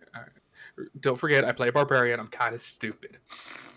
Right. But are you talking about yourself or the character? I'm confused now. Yes. Yes. It's a fine line, and it's exact. All right. Pythar start and Soto end. Fuck it. You pull the mask off, and it's still him. David, you better not snippet this. I'm literally waiting for the delay right now so that I can clip it. I'm literally waiting to do that. Okay, so the first damage is 11. I'm going to roll again for me. That's a 1. Yeah, that's a 1. 4, 10, 21. That's 21 damage? Yeah. Holy cow. Okay. So I reread because I felt stupid not knowing how to crit works. And basically I roll twice. I roll my full damage, and then I roll again. Well, you roll your damage and you double the number on the dice is what happens. You don't okay, actually 22 roll then. Twice. Then 22. Okay, 22 then. Okay. Okay, great. Is he dead? Is he dead? He's not, but he's very, very badly wounded. Okay. I basically cut his armpit. Okay. I swing up. Yeah. Try to just get away from his bow and arrow. Okay. And I end my turn. Okay, cool. Sick. Bad guys are up. These guys are in a pickle here. These guys are definitely in a pickle. Yeah, he's gonna throw his bow down and just like pull out like a mace and swing that shit back at you, Kythar, because He can certainly try. Yeah, he's not gonna try and shoot anything anymore. That's not his game. That is 14 to hit. Does not hit. Means that he is good there. The orc is going to swing at probably Arthur, because he looks the easiest to hit of all of these large fellows around here. He's not wrong. I'm going to guess that hits. Big time. Arthur's no slouch, though.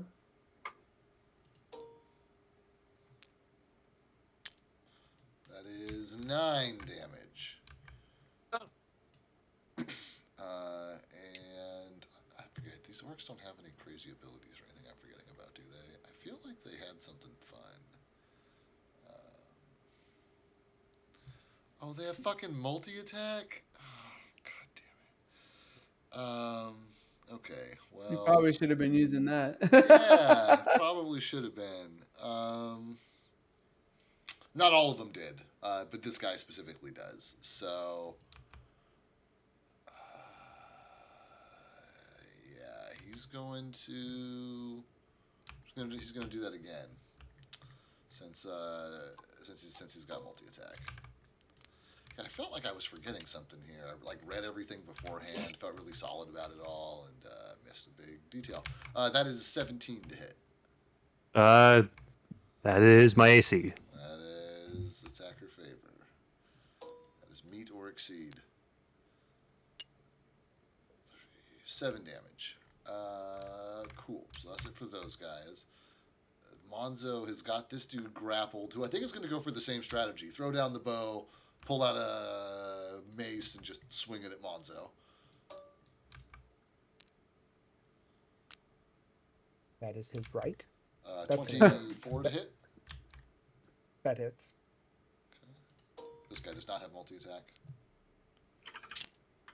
It does hit you for max damage, though. That's 10.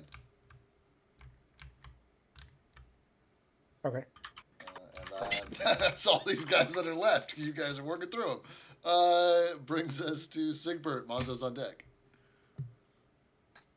Simone's gonna yell out, "Hey, save one of those fools! They might have some info." I'm like struggling here. I'm working on it.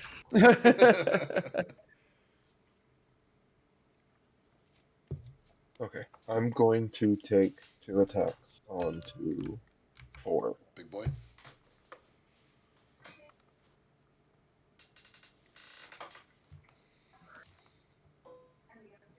The first one be a 15. A 15? Yeah. Will not hit the big boy. Okay. The second one will be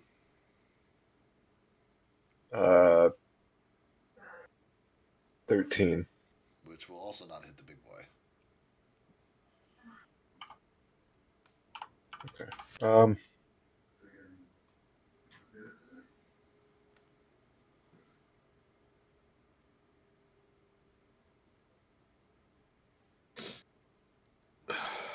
That'll be my turn. Okay. Monzo, Mateska on deck.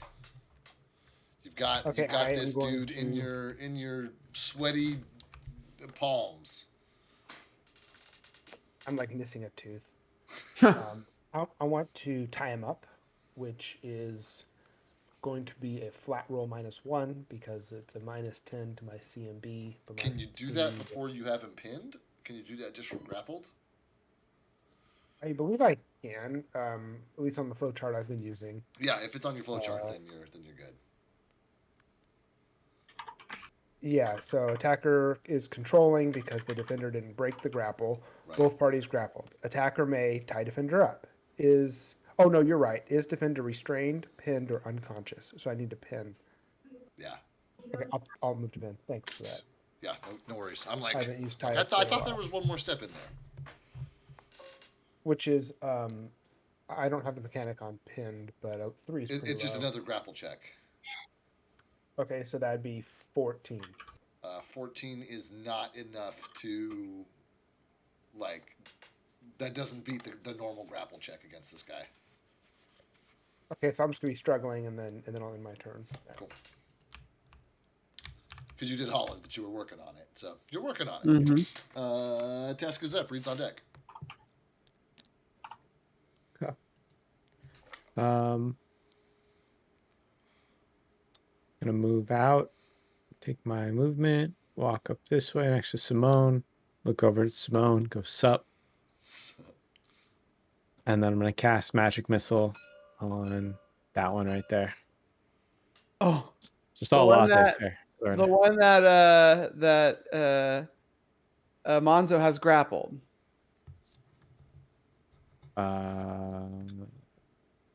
I'm gonna turn, kind of lean over and cast. Can I see this guy from here? You absolutely cannot see that guy from there. He's on the ledge above them. And there's there's another ledge rock pillar in between. I was so focused on that would be my turn that I didn't think about it. I'm gonna cast Sleep on the one that Monzo has grappled. There you go. There you go. Why'd you have do you still do the whole sup thing? So I'm gonna cast Sleep. Yeah, that doesn't change. It's a will save. Yeah, it's gonna be a will save. It's a flat roll for him. So it's 15. I think you said it was 15, right? No. I'm pretty sure. 14. Last time you told me it's 14. It's 14. Yeah, it's 14. Well, son of a bitch. Well, Yeah, he's really not sleepy. Drowsy though? Yeah, yeah. He yawns right in Monzo's face. He's got pretty bad orc breath. Shakes it off. That's it. Oh, and then I'll have the Earth Elemental There you go. perform a Slam. I don't understand how power attack works. I've been trying to read about it, but It's a feat you declare before you attack. Yeah, you just take a So minus something to hit, and it's plus something to your damage if you do hit. Yeah. So you trade your percentage to hit, but increase your if you do hit to do damage. They're good. It's good to use. Your minimum damage threshold goes up if you hit. Okay, so I'm gonna do a power attack onto this guy. Okay. Do you have those numbers? I think it's -2 to your swing. I think it's -2 +2. Yes. That's a moot point right there. That's a big old fat moot point. And he dies trying to hit. I don't know. He just crumbles into dust. He punches the rock behind the orc. Do I see the spell fizzle in your hand then, kind of thing? Or does the spell still go off? No, it's because that was an attack from the elemental, right? Oh, It's like an okay. elemental punch. Gotcha. Yeah, but it's like he hits the orc, but his arm turns to sand and just crumbles. Darn. Tough time. Ateska's having rough 6 seconds. I'm gonna be And like, that's it. I'm gonna be like, what's up, fool? Like, are you gonna do anything? I cast a spell. It didn't really work. Sometimes I'm they don't work. gonna kind of look around at the orcs that I can see and be like, those fools are still standing. I mean, I tried. That's all I got. I mean, I tried. All right, fool. And I'm gonna kind of look at you like, what the fuck? Well, I only got so much, man. Only got so much. Is that your turn? That's the end of my turn. Yeah. I love it. Cute little moment, guys. Reed is up. Simone's on deck. I'm Reed. I'm Reed. I was like, fuck, Yes, Joe's taking his time. Yes, you are. You are taking Reed. his time.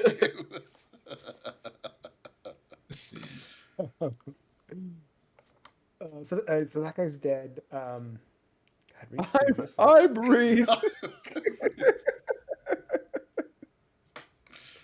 He's gonna climb down gingerly from the rock, and he's still when Will looks at Reed now, Reed has 1,000-mile stare, sunken, dull eyes. He just saw that guy get a hole pop up, the guy fall out, and then he didn't even see Will, and the Will just decapitated. So he's gonna do a standard movement.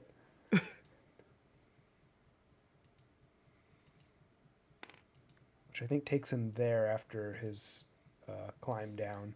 Will is just gonna do the cat thing of doing that weird mouth thing as it drops it, and then it's just gonna kind of stare at it and lightly tap it with the top of its paw. Just Reed retches. He throws up right there. But there's orc blood all in the mouth of Will. But not Bill. Stinks. But not Bill. Bill is actually kind of doing the same thing that Reed's doing. He's recoiling.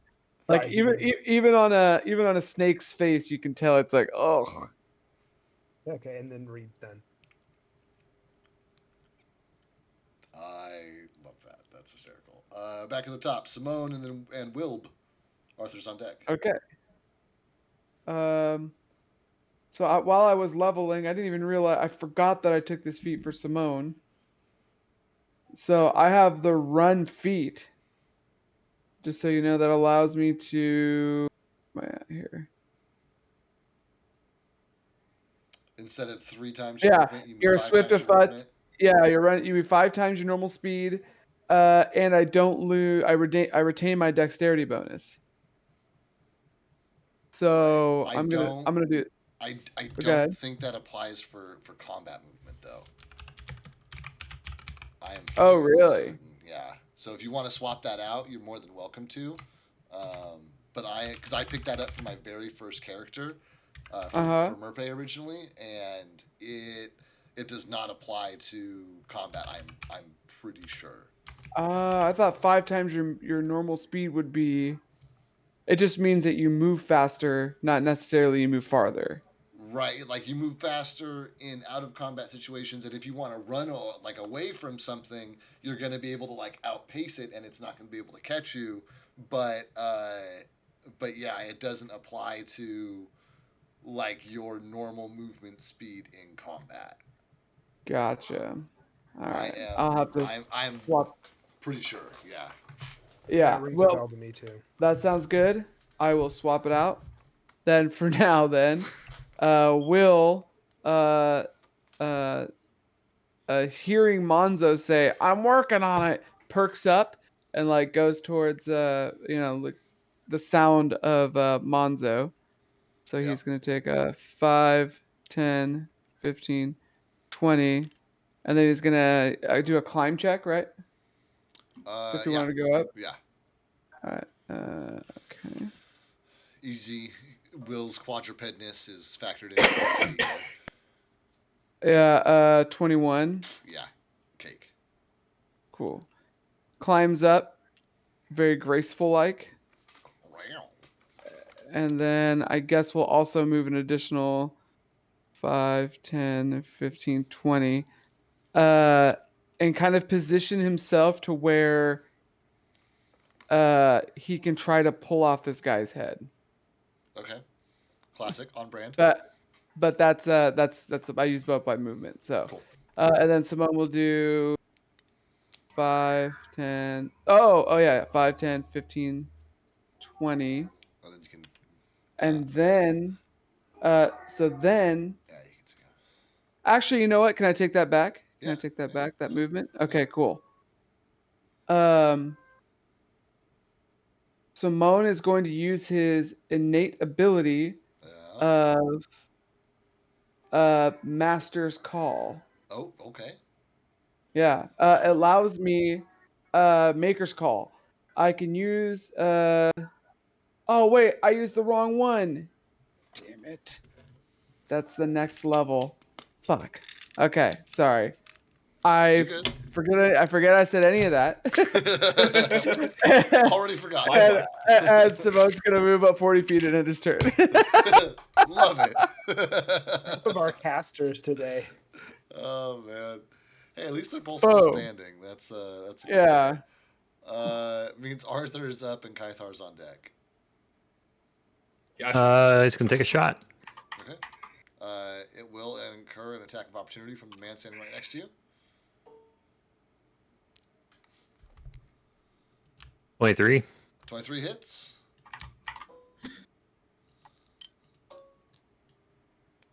Two damage. 2 damage. He swings back with his attack of opportunity with 17. Attack of favor. He trades you the 2 damage done to him for 5 to you, my friend. Is your to hit better, Stover, when you're that close? No.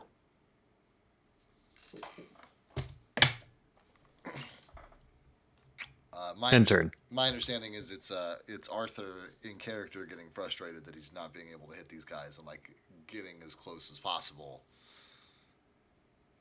to try to hit them. Pretty much. Yeah.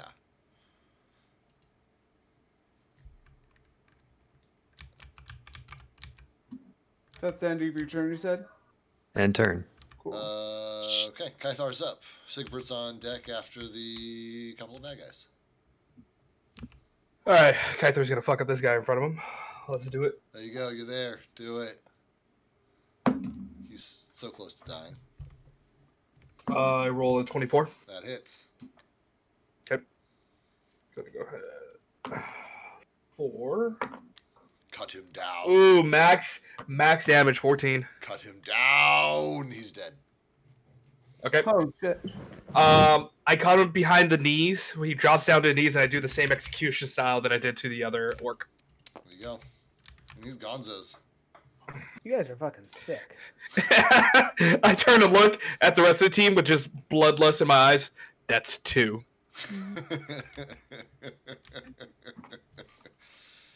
And my attention is now turned into. My attention now has turned to the fat guy. Okay. I'm not talking about Monzo. So. Well, he is fat. Okay. Wow. Have you seen him? He's got abs in that belly. I don't know if you've seen him recently. If that's the case, I have abs in my belly too. Okay. I can leap 30 feet without issue. Okay, I can't do that. I'm big boned. All right. Oh, so actually, that was one attack. I can attack this guy now, right? Yeah, because you haven't moved. Yeah. Yep. Ooh, 19. So I'm gonna roll to confirm crit. Yeah. I confirm crit. With what? Out of curiosity. 21. Yeah, for sure. Okay. 1, 4, 10. So yeah, that was 10. Just a second. 4, 8. Shit. 12. That is 22 damage. 22 damage. That on arc 4 is enough to bring him below his halfway point. Let's go. End of my turn now. Cool. Wait. Why are you rotating him? Because I'm showing you that his attention has changed, and is now on you, Kythar. You just got him real good. Like he's not happy about that. That hits. That hits. Yeah, that's high and that's low. Okay, so just the first one. First one is max though for 10. 10. Okay. Fucking. What is this guy gonna do? What is this guy gonna? I still haven't got into rage. This is the crazy thing. He's probably gonna try to break the grapple. 25 is the number. There it is. So he doesn't get to move. That's just his correct. He also uses his standard action to like break the grapple or whatever. I believe he so, can let me double in check. theory move from this point now that the grapple is broken, but he can't attack.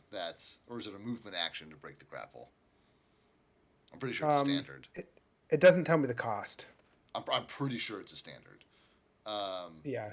So grapple is broken, but the orc's not going anywhere. He's, you know what? He takes one step, so that you guys aren't literally on the front and the back of him.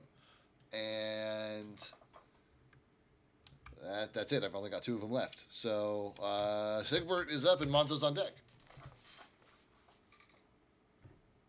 All right, I'm going to take 2 attacks onto Orc 4. Okay, take them with advantage because you have flanking.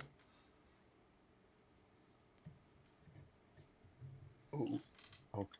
What does that mean? Roll twice. Take the higher of the 2 results for each attack, so you can roll.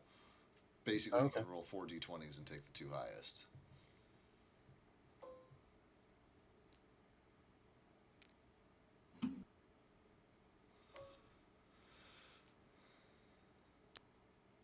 Okay, so that first one was a 17, which hits with your modifier. The 5 doesn't, but 1 more after that.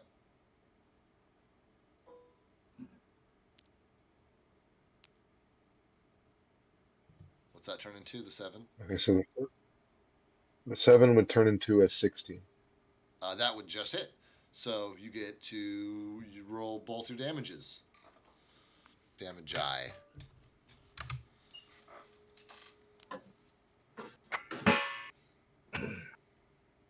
Seven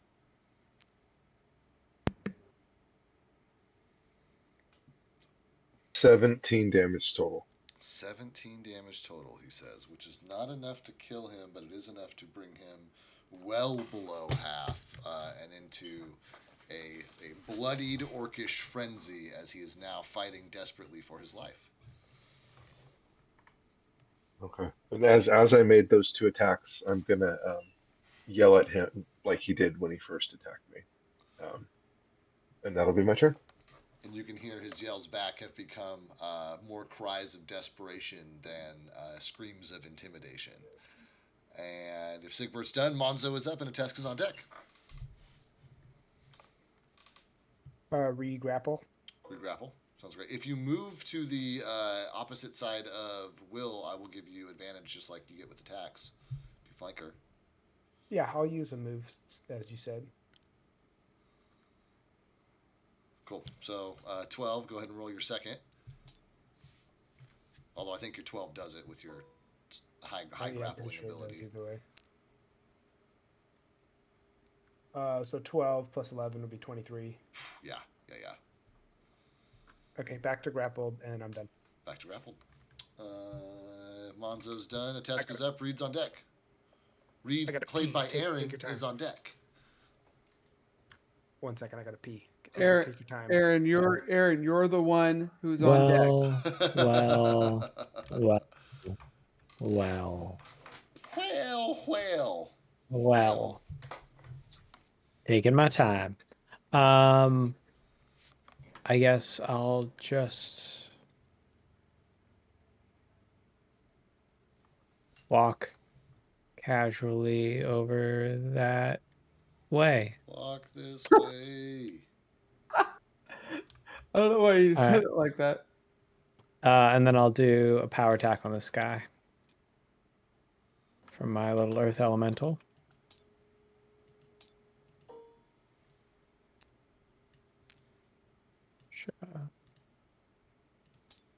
It's going to be a 15 to hit. A 15 to hit Big Boy? Big Boy, yeah. Will not quite hit Big Boy. Such a bummer. Yeah. All right. Your little elemental isn't quite tall enough to get him anywhere substantial. Then Tesk will take his second action and just walk over here then. And stop right here. Just continue casually strolling over, and hopefully I've wasted enough time that Aaron's back. Because Reed is up. Perfect. And Reed has a lot of good options. He is going to use his movement to get closer. So he has, let me just double check, 20. So this is 10 feet to get closer, and then he's probably going to try a climb check, right? Yeah, exactly. Yeah, he has this 20 move. So yeah, climb check. Oof. Final? Poor guy. Flat roll, so 3. He can still make that, but instead of the normal 20 feet of movement cost, it'll cost him 30 feet of movement to get up to the top. That's more than he has. So, do you want to say he doesn't make it, or he's just like and if he does not have enough movement to make it, then yeah, he slides right to the bottom. Sounds like whenever you stomp on like a aluminum can, after you're done drinking a beer. Yep. He's done. Great. Back to the top. Simone and Wilb with Arthur on deck. Can I help? Since he's already in the grappled condition. Yeah, you can try and pin him. Yeah. I'm gonna try to pin him with Will. Yeah. And a pin is a CMB roll minus 10.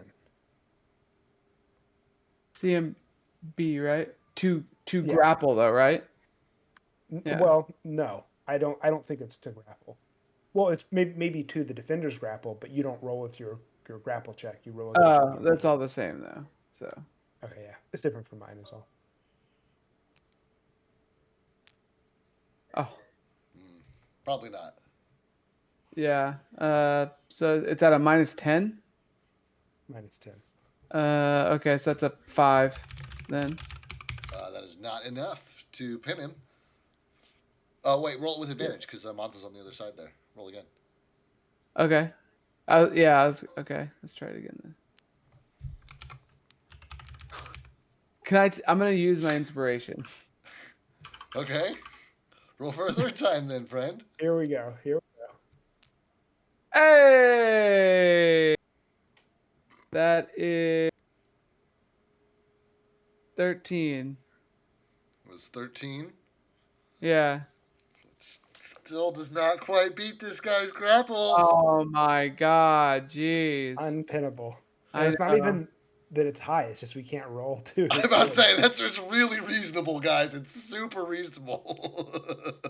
We need soda. This little box there. No shit. man. I rolled with my new character. Now I got all high stats. Oh, has that box always been lucky? Because we like rolled up all of our characters in that box, and Pepe rolled up one farmer. But other than that, everybody pretty much rolled excellent stats.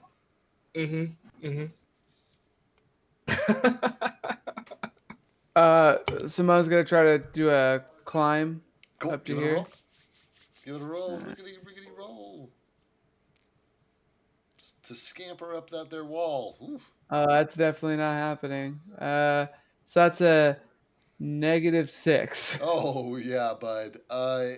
You -6 is enough to roll to like you got most of the way up to the top, and then you fell like basically from the top of this and ended up taking. I rolled a d6 1. You ended up taking 1 point of bludgeoning damage as you like fell from 10 feet up, like back down to the bottom. Doof. Oh shit. I'm gonna. Am I But you prone? like look around, nobody's over here, nobody caught it. Okay, good. Yeah, I'm gonna try to get up as fast as possible. Act like nothing happened. I know, brush yourself off real quick. Look around. Yeah. And But, then I'm gonna this- kind of this jump is up really and down quiet. and like smite myself back up. Anything else, my friend? Yeah, that'll be my turn. Cool. Arthur is up. Kythar's on deck. Okay, let's get another shot in. Okay.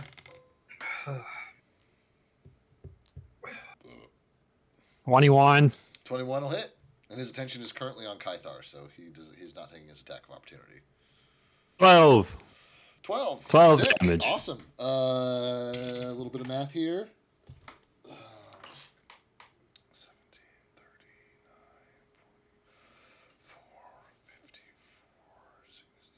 66.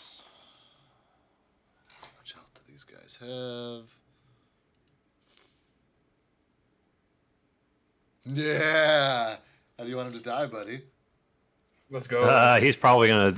Arthur's pretty mad at this point. He's probably gonna shoot him through the mouth. Just like picks him, pulls him by the scruff of his neck in, and just like blows his fucking brains out. Just execution. Fortunately, he got the muzzle of the gun behind the teeth, so the tusks are still intact. And yeah, just absolutely blows this guy to smithereens. Okay. Anything else, friend? No, that All right. you might hear a victory cry from Arthur. That's about it. I love it. Kythar is up. My one bad guy is on deck, and then it's Sigbert. Kythar's like, fuck, now we have to go up there. Alright, I think it's 3-5 this way. Check this Our team's out. gonna take more damage climbing up and down these fucking mountains. He's gonna just basically just walk up to the edge here.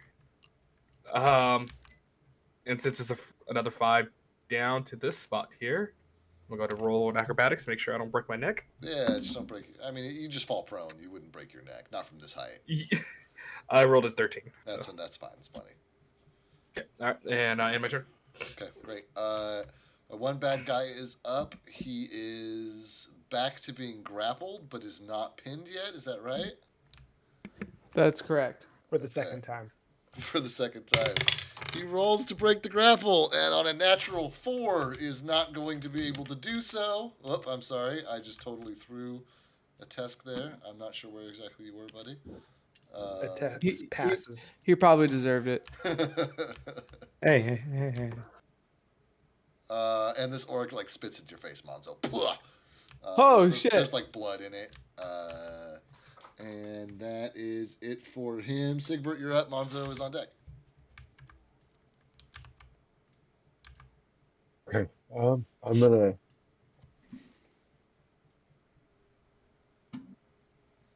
move to the edge here, and then jump down to here. Yep. Acrobatics for me, So how please. much movement? Just a quick. It's only 5 feet of movement when you're jumping down, but I do need a check just to make sure you don't critically fail and fall prone.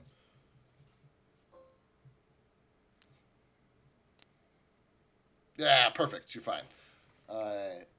You could even do a fucking somersault if you wanted to. Land 5 feet down. Well, it's 12 feet down, but only 5 feet of movement. Okay, I'm just gonna slightly drop down. Okay. 20.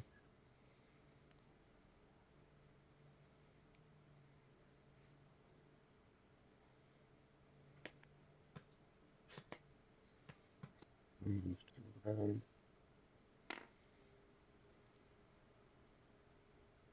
And then I'm gonna end my turn. Cool. Brings us to Monzo. Tesks on deck. A pinning. Pin. Roll It's that just one. It's a -1, so 11. 11. But I have we have flanking. Yeah. So roll again. Here we go. It is possible to pin somebody. 16. That'll do it. That'll pin. Nah, I didn't think I'd make it this far. So next is tying up. So I'll like hold the rope out. Yeah. At this point. knowing that.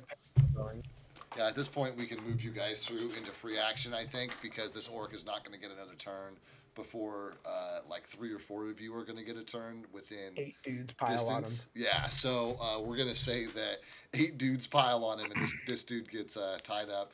We will move you guys into free action. Congratulations. You've counter ambushed the orc ambush and you've taken a captive who is like just screaming at you all. Anyone who can understand orc, basically can hear him saying stuff like, you'll never get through the pass. There are too many of us.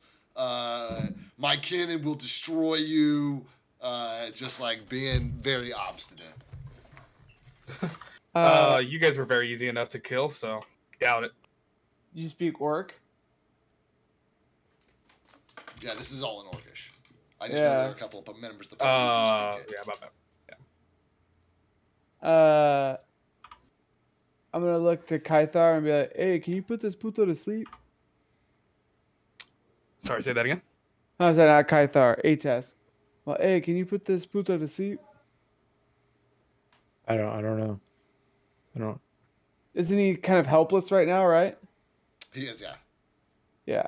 Wait, are you talking about putting I'm Kythar talking. to sleep? No, I'm talking about the captive. Oh, okay. 'Cause you just kept saying Kythar. Confused me. I didn't mean Kythar. I was not acting. Gotcha. Yeah, I can put him to sleep. Where are you? How are you screaming across the canyon at me? Sure, I am. Desk, Hey, put him to guys! sleep! Can you put this puto to sleep, fool? Okay, and can I put him to sleep? Yeah. Do I have to cast just again? Just burn a spell slot and it'll auto succeed against him. Burn a spell slot, auto succeed. Boom. Yep. Nice. Yeah, I put him to sleep. What else do you want? So like Let's shout all. in his ear. I'm gonna yell to the whole cannon. Huddle up, putos! Putos. You come here.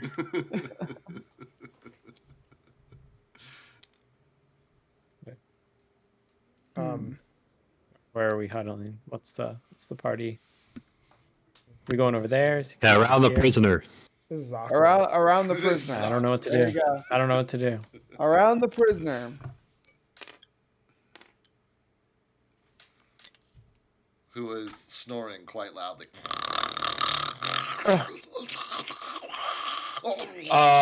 Okay. Before we go, I run back to the 2 bodies and take the tusks that I killed. We're not. Ooh, oh, okay. We're Yeah. probably gonna wait. Yeah. Oh, okay. Yeah. We're still gonna loot. We're not leaving the bodies there. Don't worry. Dibs on my bodies. Interrogation. Yeah. I'm gonna be like, hey, fools! Like, we got a captive. Like, shouldn't we like ask him shit, right? What do you think we should ask him? I mean, basic intel. You know, how many Yeah, what do men you they think? have, what they're fighting with.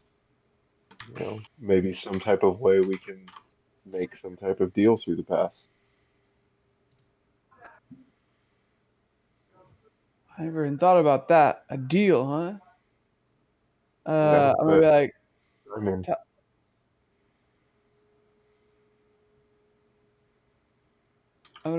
well, these orcs didn't like really seem to like want to make a deal right now, fool.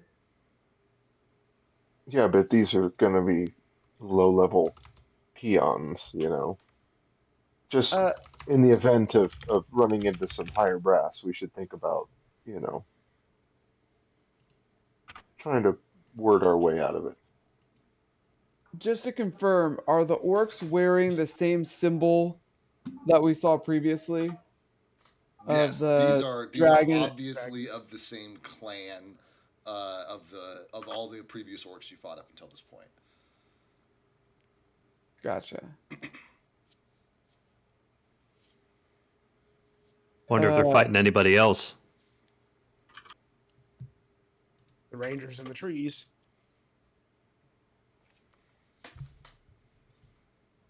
Well, Well, he's sleeping now. that was like my plan, fool. Is just like, you know, go check the bodies, and then while you're doing that, think about like what we should ask this puto. But what time is it in game? It's about 4 p.m. Okay. What time of year is it? And do they do they practice daylight savings time?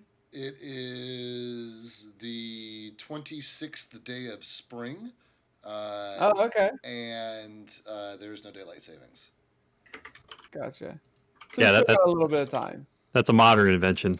Yeah.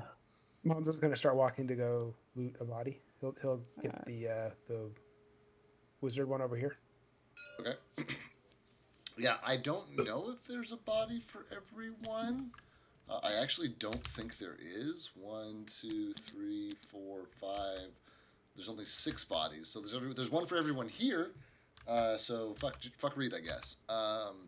Okay. So everybody can add 1 pair. Everybody who wants it, I guess, because the test gave up one of the extras last time. But anybody who wants it can take can add 1 pair of tusks to your inventory, because there are 6 bodies here and there are 6 of you guys here. And then everybody else who is looting through their bodies can just roll me charisma checks, and we'll fly through all of that looting real quick here. So Monzo, start us off.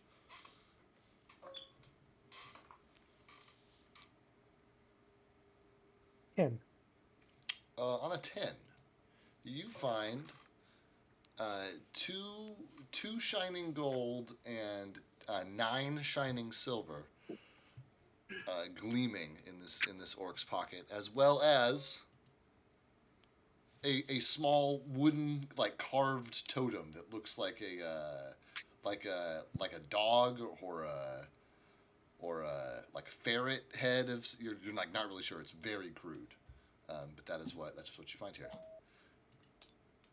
Let me see here. Fucking next roll that I thought I saw came in was Arthur. What's your Yeah, 15. on a 15, you find 3 gleaming, shining gold coins, and 4 silver, as well as let me see here. as well as a pair of rusty manacles. What are Okay. manacles? They're like fantasy handcuffs. Oh. Oh, Arthur's immediately going to put that on the prisoner.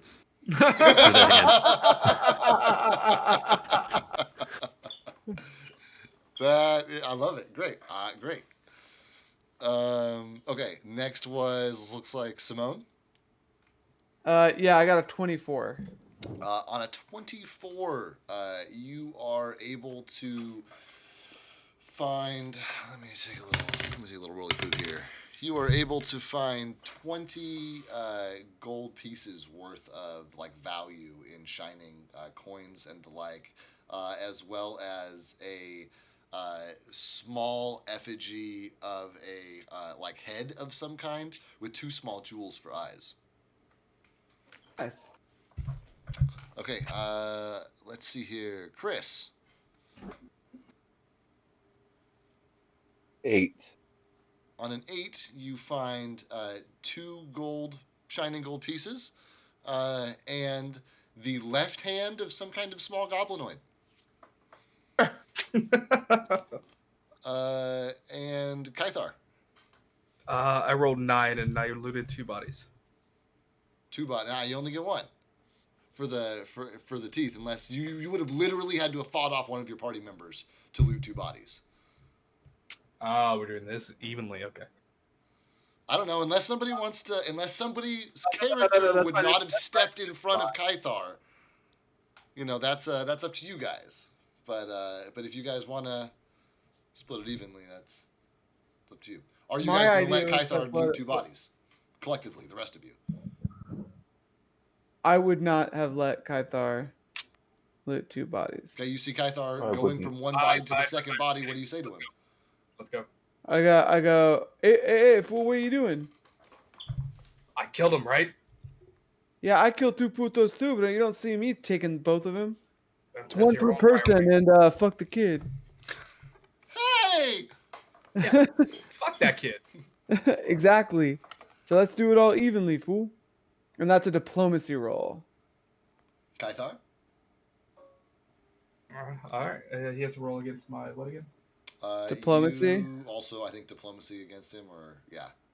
Yeah, so I have to. Usually, it's ultimately the player has the last decision. Right. But the idea is you're supposed to beat it by 5 or more. Yeah, he outrolled mine. I got a 30. Okay, 7. so you as 38. Kythar's player ultimately determine how much effect this has on you. But it quote unquote succeeds. What does that mean to you, Kythar? All right, I guess it's one time. I'll let you. We'll split it. I'm gonna be like, all right, fool. I appreciate that. So I rolled a 9, Dave. You guys are bonding. You guys are building trust and respect for each other. Look at you. And you rolled a 9. I'm sorry, on your loot. I feel like I told you your gold pieces already. Maybe I didn't. You find 2 shining gold pieces, 8 gleaming silver pieces, as well as what this orc has like a pocket full of. Cause you end up searching the like ranged dude, and he just has like a pocket full of about a dozen arrowheads. Oh, I don't need these. Who needs arrows?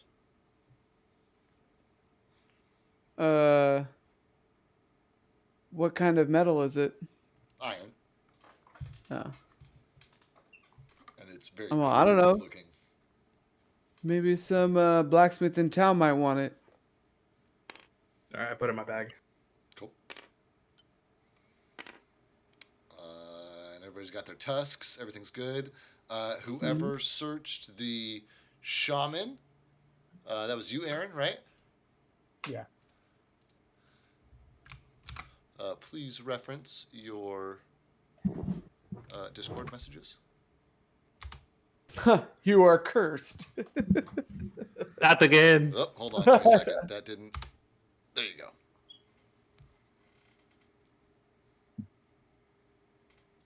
That top line is just the title for me. That's like an internal note. It starts with pale skins. Oh, okay. Okay, got it. So I got a note. Cool. Yeah. Can I read this, or does it look like nothing to me? I assume I can't It read would be in Orcish, so if you can't read Yeah, I have Orcish, no then it's idea. gibberish. Yeah. I crumble it up and throw it away. I'm just kidding. I eat it. Wrap a sandwich in it for later. Definitely the last one. I crumpled it up and threw it away. All right. Yeah, it says Oliver's on it. Oh, man. Toilet paper. Use it as toilet paper. Great callback. Great callback. Oh, man. Okay, so one time, get that. I'm gonna head back to the meeting spot where the guy's taking a nap. Yep. Everybody shows back up with their pockets slightly heavier, new trinkets and goodies. Mm-hmm. So I'm gonna go hold the ahead. paper out that I found to Simone and say, "Ask him about this. Ask him about this shit." I'm gonna take the paper from him and read it. Okay. Oh, it says. Well, I could. Just, yeah, you can just send it to him. Yeah.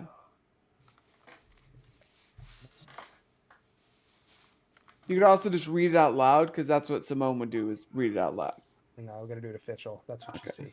Do it official. That's what you see. All right, so Simone sees, he's like, fucking pale skins in the forest.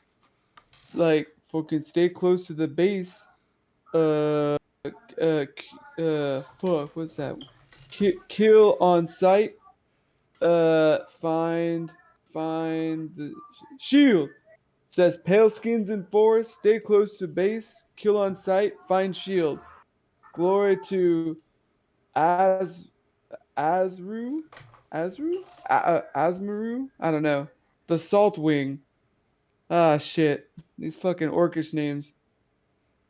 Tehaka? Something like that.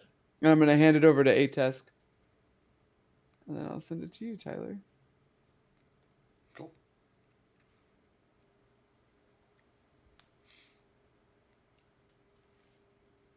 Anyway, they That's must know better. we're like fucking here. And it sounds like they're calling us pale skins.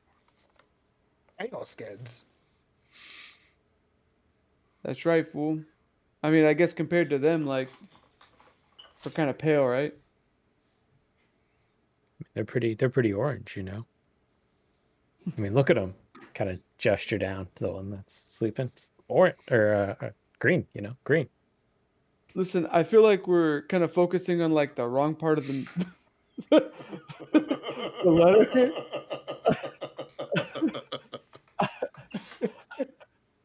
I think I mean, they're pretty pale though, right? I think the fact I'm that more like tan than pale. they're trying to find the shield and they know like we got it is like the biggest part of this message, right? Hence why the No, DM was laughing really hard. Let me see if you translated that right. And Tusk like reads through the thing again. Try and argue, you know, for a second that maybe your pronunciation or your translation was wrong. Yeah, this is not. And it's not. It all looks good to me. Everyone's like looking at you intently. Yeah. You did a good job. All right, fool. So, we need to get like more information about what these orcs are about and shit, right? And what the fuck? Let's see. What if we Glory to paint ourselves green? Amsru, fool. The Salt Wing. Does anybody know what that is? No. No. I'm gonna look over at Reed and be all like, "Is that a name in one of those putos stories in your books?" Well, Would I don't read. I thought he's the reader. Points over at Tesk. I thought you were like a church boy, right? So don't you do like reading in church and shit? They only teach me about gods and virtues. Young and dumb. That's how they keep them, huh? I resent that comment.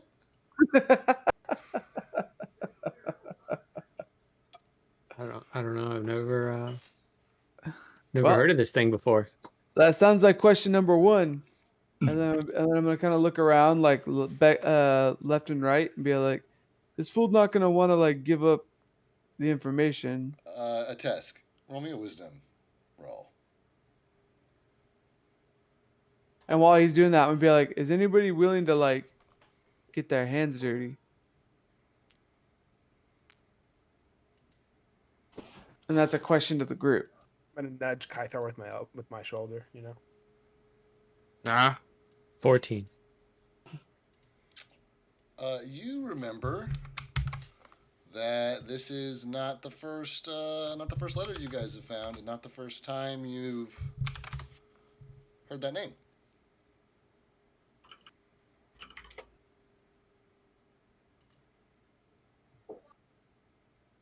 I think we've. Wait, I think I remember we read something like this before. And David, what? When did I remember this? What did I remember exactly? This is the last note that you guys got. You guys were playing 2 sessions ago, and I forgot to give you a note, and I put it in general, and I put it in the group chat that, hey, I forgot to give you guys a note last time. I put it in the chat, and then nobody made any comments or references to it, which made me suspect that no one had actually seen it or read it. So now you're remembering it, so that you can bring it to your party's attention. Scroll, wait, scroll. I think In Telegram?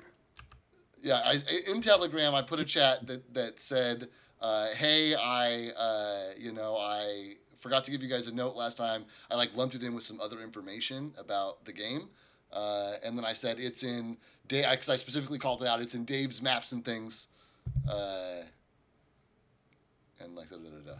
But I even used see it your right guys' here. stupid Telegram. I even used your guys' stupid Telegram to do it in. Once A-Test mentions that, a light bulb appears above Simone's head. Oh yeah. The other note we found, I just kind of pull it out of my bag. This one.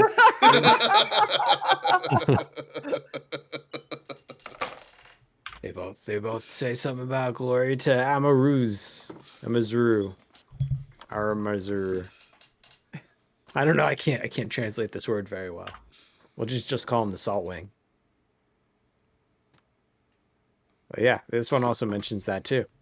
Also about a tree to burn it down, which I think we already took care of that. So, we're really thwarting their plans, I think. The Salt Wing. This another dragon of some kind. I don't know. Could be some weird orcish saying.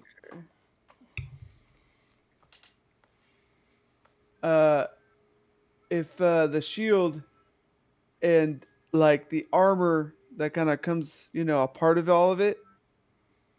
Do you remember what the shield does? It's kind of like anti-dragon, right? Fire.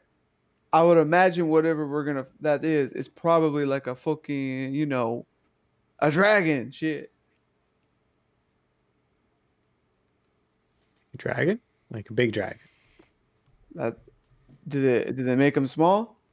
I think they start small. Read it in a book. Definitely on the biggins inside. Okay, either way, point is that if this fool is not willing to give up any information, are we willing to get the information out of him forcibly? Now I'm going to kind of look at Kythar.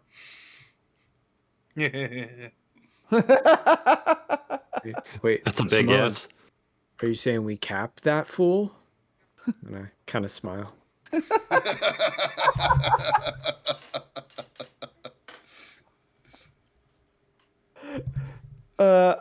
I mean, maybe.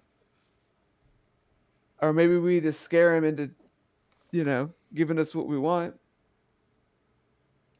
Guess that would work too. I don't know. I think there's going to be a couple more orcs. Maybe this isn't the right one. We could find another one. Torture that one for information. So what do you want to do with this one then? Nah, fuck that. Let's see what he learns first. And I'm like, since it's a spell that you cast, can you end it at will? Yeah. Still. I believe I can. Position first. That way we're ready to like spook him, like right when he wakes up. Okay, I'm gonna be like, good idea, Arthur. Let's get in position. Also, where the fuck did these handcuffs come from, or mandibles, or whatever they're called? Let's loot it off of one of these fine orcs here. And that's why that's why you're a professor, puto. Well, that could have been on one of us if this didn't go well. Well, I'm glad the shoe's on the other foot. Yeah. See Arthur put his pistol back in, or he puts his musket back in a holster. Cool. And can you end it at will, Tyler? Tusk will end it by slapping the orc in the face.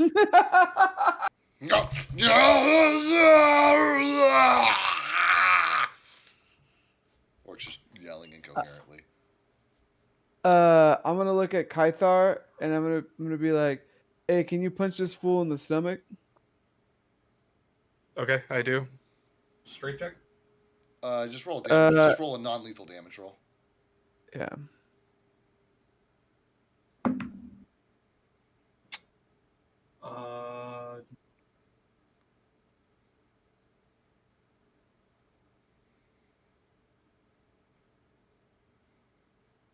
You don't have to do unarmed. You can hit him with the butt of your axe if you want. I don't have an axe. I have a fellowship. Whatever. Non-lethals. Okay, so just damage roll. It's just regular damage roll. It's just it's the type of damage it is non-lethal. So it's a regular attack. Just the damage part of it though.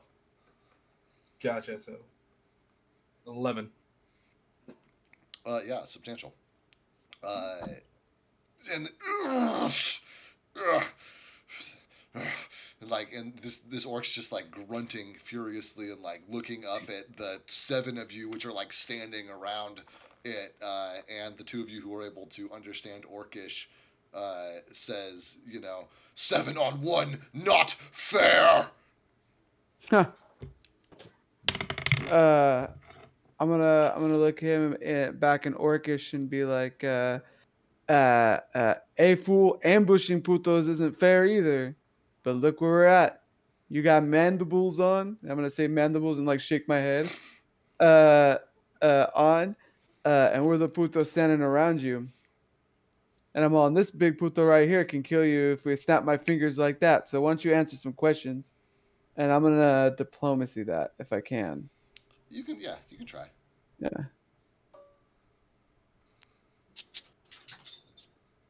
Ooh. 28. The orc says, I would rather die in honor by combat. Will you allow me to fight him if I answer your questions? I'm gonna look at the party and be like, he'll answer our questions if he gets to fight to the death. I'm game.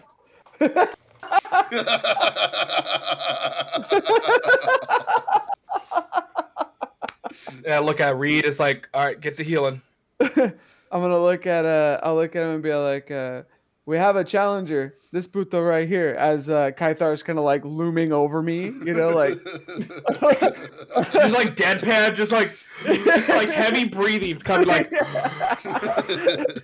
just shoulders heaving. Standing there.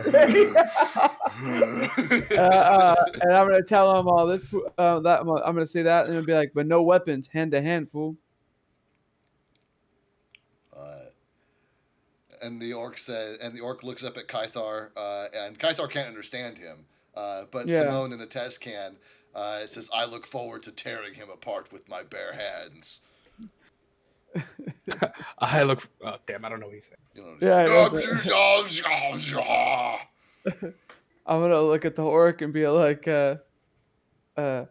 this fool's killed people for just taking scraps off his plate, so I wouldn't be too confident. But first, we have questions. Yeah, questions. Arthur can't help but like You smirk a little waste- bit and you puts his waste hand in front of time. his face. You waste time. Ask them. I'm gonna be like, who's this puto? And I'm gonna pull out the paper. The Salt Wing. He is our leader. What is he? And he like smiles this like twisted, almost like Joker-esque smile, and he says, Slap him. Okay.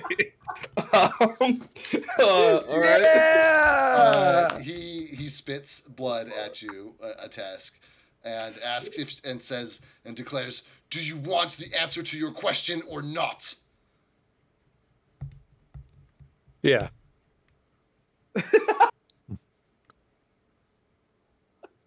Yeah.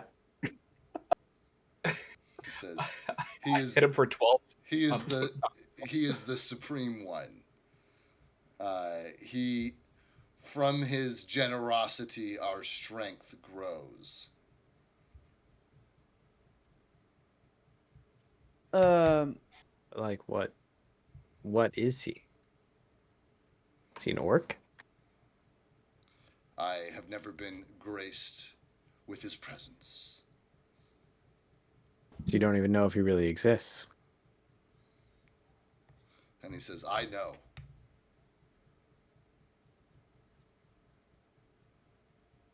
And be like, how many of you orcs are around here, fool? He looks around. He says, "Many more than you. Many times many more than you." He knows multiplication. Arthur didn't hear any of that, so but what? No, this is all an orc. Arithmetic. This is Yeah. this is all dark. Serious question: do orcs have a word for multiplication? Orcs have a word for too many to count. Yeah. I would imagine how this works is basically it's like, there's like some languages don't have the 1-to-1, so you're translating it into what, the closest thing to common would be. Yeah. Essentially. Yeah. That's how I took this, yeah. I only speak one language, Anthony. One language, and barely. No translating happens in this brain. And I'm gonna be like, how much farther up is your base, fool? And he says, "Not far. You'll reach it before the end of the day." And he points like up the road in the general direction you guys were traveling. Gotcha. And then I'm gonna look at him and be like, what's the best way to get in there? There is only one way, through the gate. I'm gonna be like, yeah, that's not the answer I wanted, fool. I said, what's the best way to get in there? There's always ways around these puto gates, fool. He says, "Sure, if you can fly." Is that a challenge? How tall are those walls? He says, Around "As your tall base. as the trees we cut down to make them."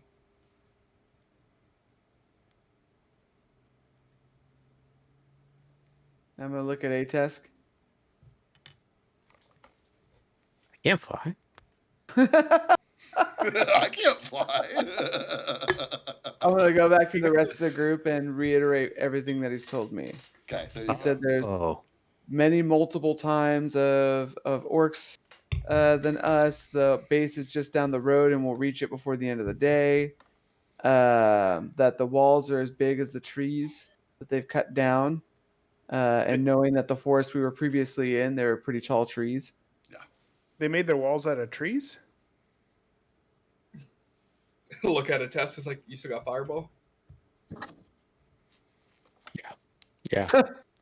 Thinking about it.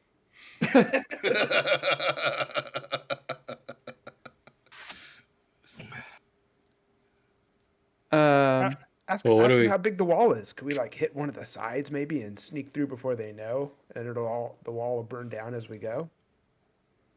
He's not giving us a lot of information, fool. I asked him how tall the wall is, and he says as tall as the trees.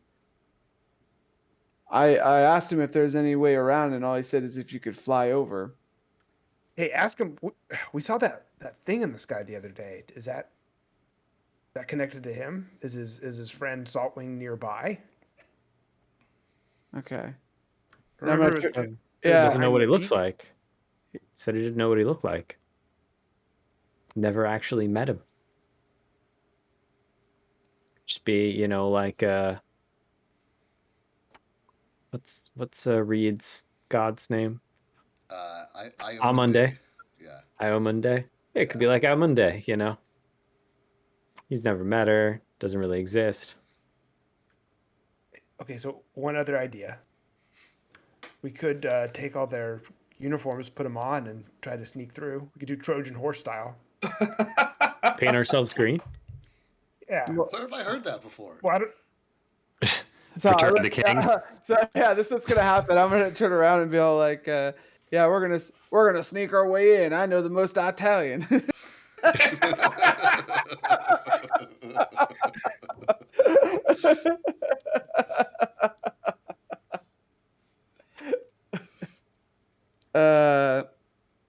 I'm gonna be like, I'm gonna go back to him and be like, "Do you know where this Saltwing fucking like stays at?" This is in the lands to the south of the gap. I'm gonna be like, "Why are you guys here in the gap?"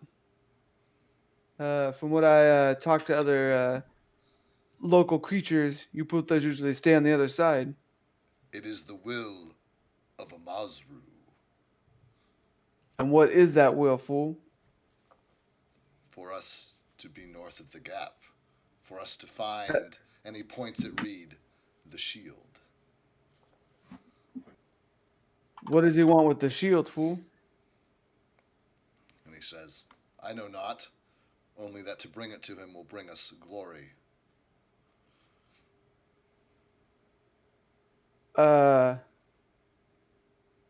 And then I'm gonna relay that to the rest of the party. That's all. They really want this fucking shield, fool. And it sounds like we're on their like fucking top of their wish list.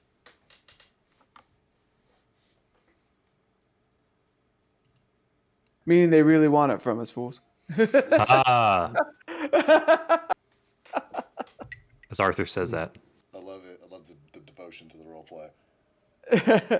I would be like, is there anything else you guys like want to ask this fool before we let fucking Arnold Schwarzenegger ripping him half? well, oh, they're fighting though, right? That's right, fool. Fight to the death, from my understanding. Shit. Okay. Weak spots on the wall. Maybe we can blow a hole in the spot. Or perhaps knock down a tree if it's really tall and it's kind of close by. Maybe we can get it to swing on to the wall and make a ramp. The problem with all that, fool, is it's not a very stealthy entry. And from what all these putos are telling us, including our ranger friends, there's like a lot more orcs than us. Any secret? I take it he doesn't have anything for other routes other than flying. All he told us is that to get through, you have to go through the gate or you have to fly. And I looked over at Atesk and he assured me he cannot fly. He assured me he cannot fly. Can't fly.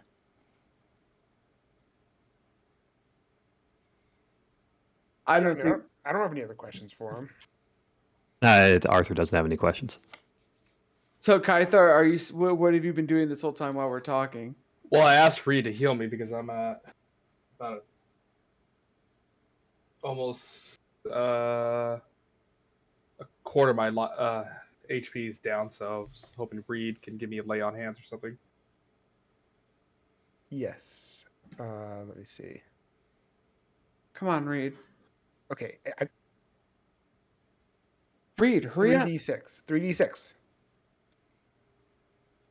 So The Reed's orc gonna sees say, okay. the orc sees you walk over there in like the obvious like healing of your wounds, and says, because he only knows Orcish, so Simone and Atesk are the only people who can understand this, but he says, you know, he is so scared he must receive aid from his small companion, from the youth.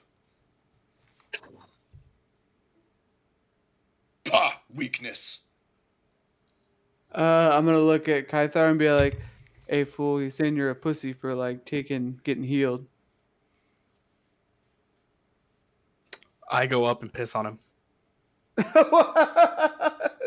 While he's still tied up. Well, he's still tied up. And he's hollering back. It's just a string of profanity.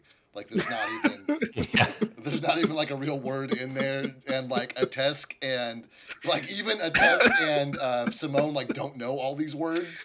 But it's just a string of profanity. I'm gonna like look like I'm trying to remember some of them. I'm gonna lean over to a desk and say, "He just peed on him, and now he's gonna like wrestle him." Yeah, I'm not. And okay, as I say that, it's like, here's your heals, and then I look at fucking Simone. It's like, tell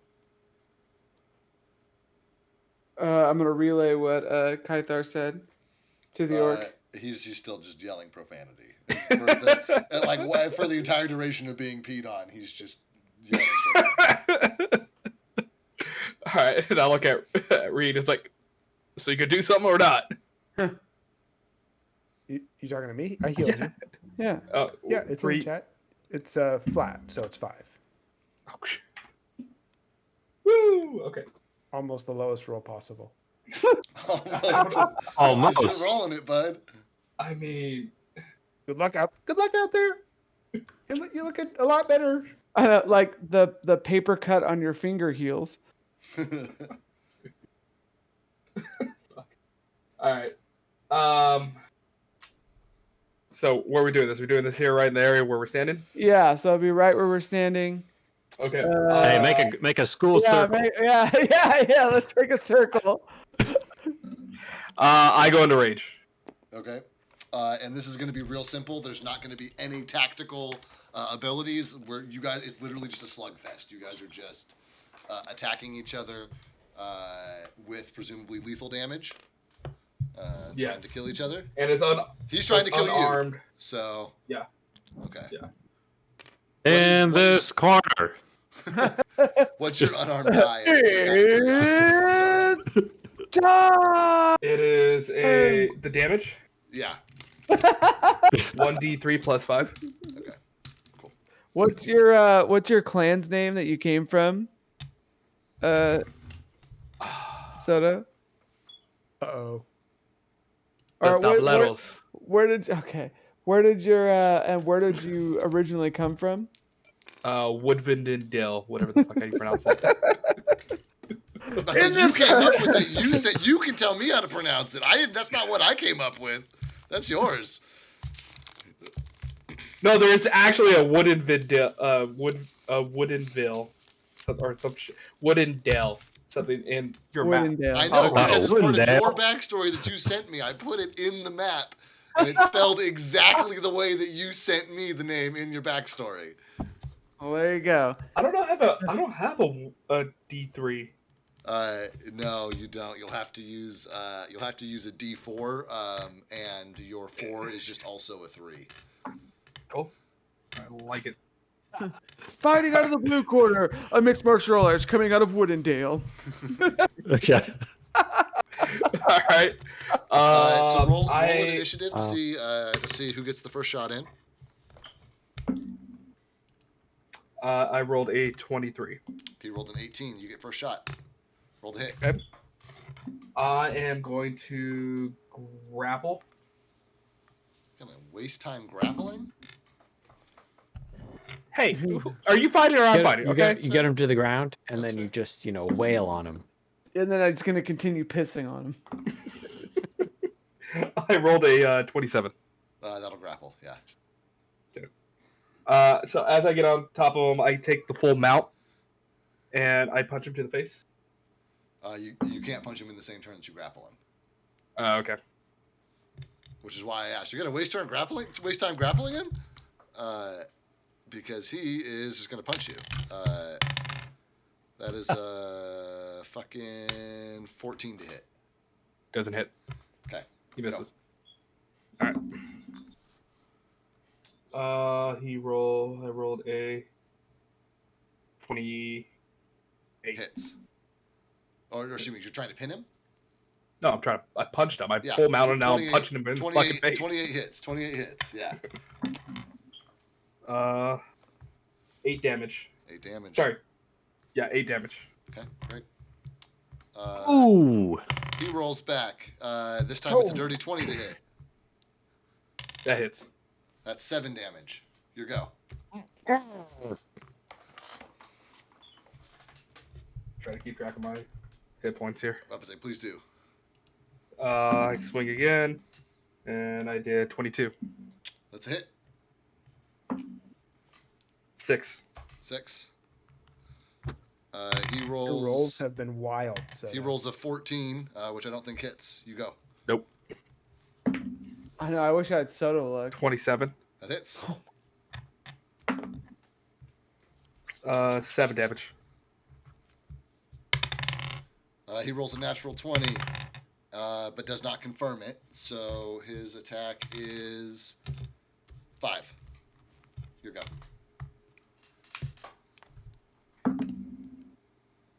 27. Hits. Oh my god. this is your 8. unarmed strike? Yeah. He's a barbarian, It's a- guys. This is what he's good at. And I'm in rage. I'm in rage right now too. That's for sure. 8 damage. Okay. Yeah, max. Yeah, he's getting very near his end here. That is a 17 to hit. That hits. That is 7 damage. Okay. Ooh, is the orc still fighting with the shackles on his arms? So is he like doing like a oneer? It's a good point. Did anyone unshackle? I No, can unshackle. and he didn't even ask for it. He's just fighting with his fucking manacles on. Oh god. Yeah. Okay. Yeah, it's like Oblivion, where you like Okay, you, so it's my you turn? swing with Yeah, one. it's your turn. Oh, nat 1. Fuck my Ah, life. that does not hit. His turn. Nat 2 does He's- not hit. Your go. Is he still I still haven't grappled though. Yeah, Right? he can't go anywhere. He doesn't want to go anywhere. He wants to fight you. So 26. hits. 7 damage. How do you want him to die? So I have him on the ground. I grab him by the neck and just snap his neck off. And this orc just crumples, dead. And I look at, and so I'm still in rage, and he doesn't. And I look at Simon, but he doesn't know what I'm saying. But I'm saying, this one's mine. And I exit out. And I exit out of rage. Cool. And you're tired now. For like I mean, for like 12 seconds. No, for like 30 seconds. Yeah. I guess it was a few rounds of Yeah. combat. Arthur takes the shackles for later. There you go. It's good. I'm on a roll charisma, so I got another pair of tusks, and now Yeah, I don't think any of I'm these gonna guys are going to try and take those tusks from you. I think you're okay. I rolled a 6. On your charisma for this guy? Yep. Mhm. Yeah, he has a gold piece in his pocket and another 4 silver, all very shining and gleaming. And as well, he also had a like a pendant. Is the best way I could think of to describe it. But at the end of the pendant is just a dead bug, like where a jewel would be. It's just like a cockroach. I throw it to Reed. It's like, thanks for the heals. Yeah, how much health do you have now? 35. So Oh, that's pretty good. I'm at basically half life. that Yeah, game. yeah, you're good. That's a lot of Yeah, life too. yeah. Oh Um, yeah. Okay, so when did Reed slowly turn into Morty from Rick and Morty? Because that was he's exactly. gone so often, we can all reinvent his character as we play him. We each Oh, have a little man. signature.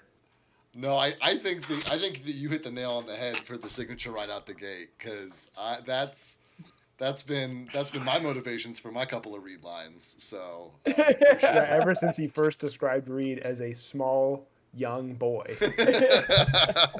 You're like, oh, a sidekick.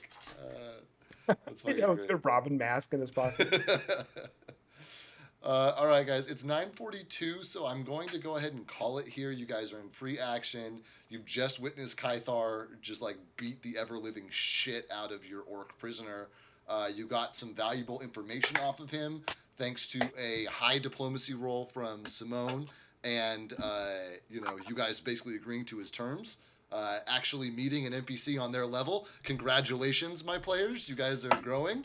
And then you guys can kind of decide what you want to do to start next session between now and next session. Although I am going to be in Santa Rosa next week.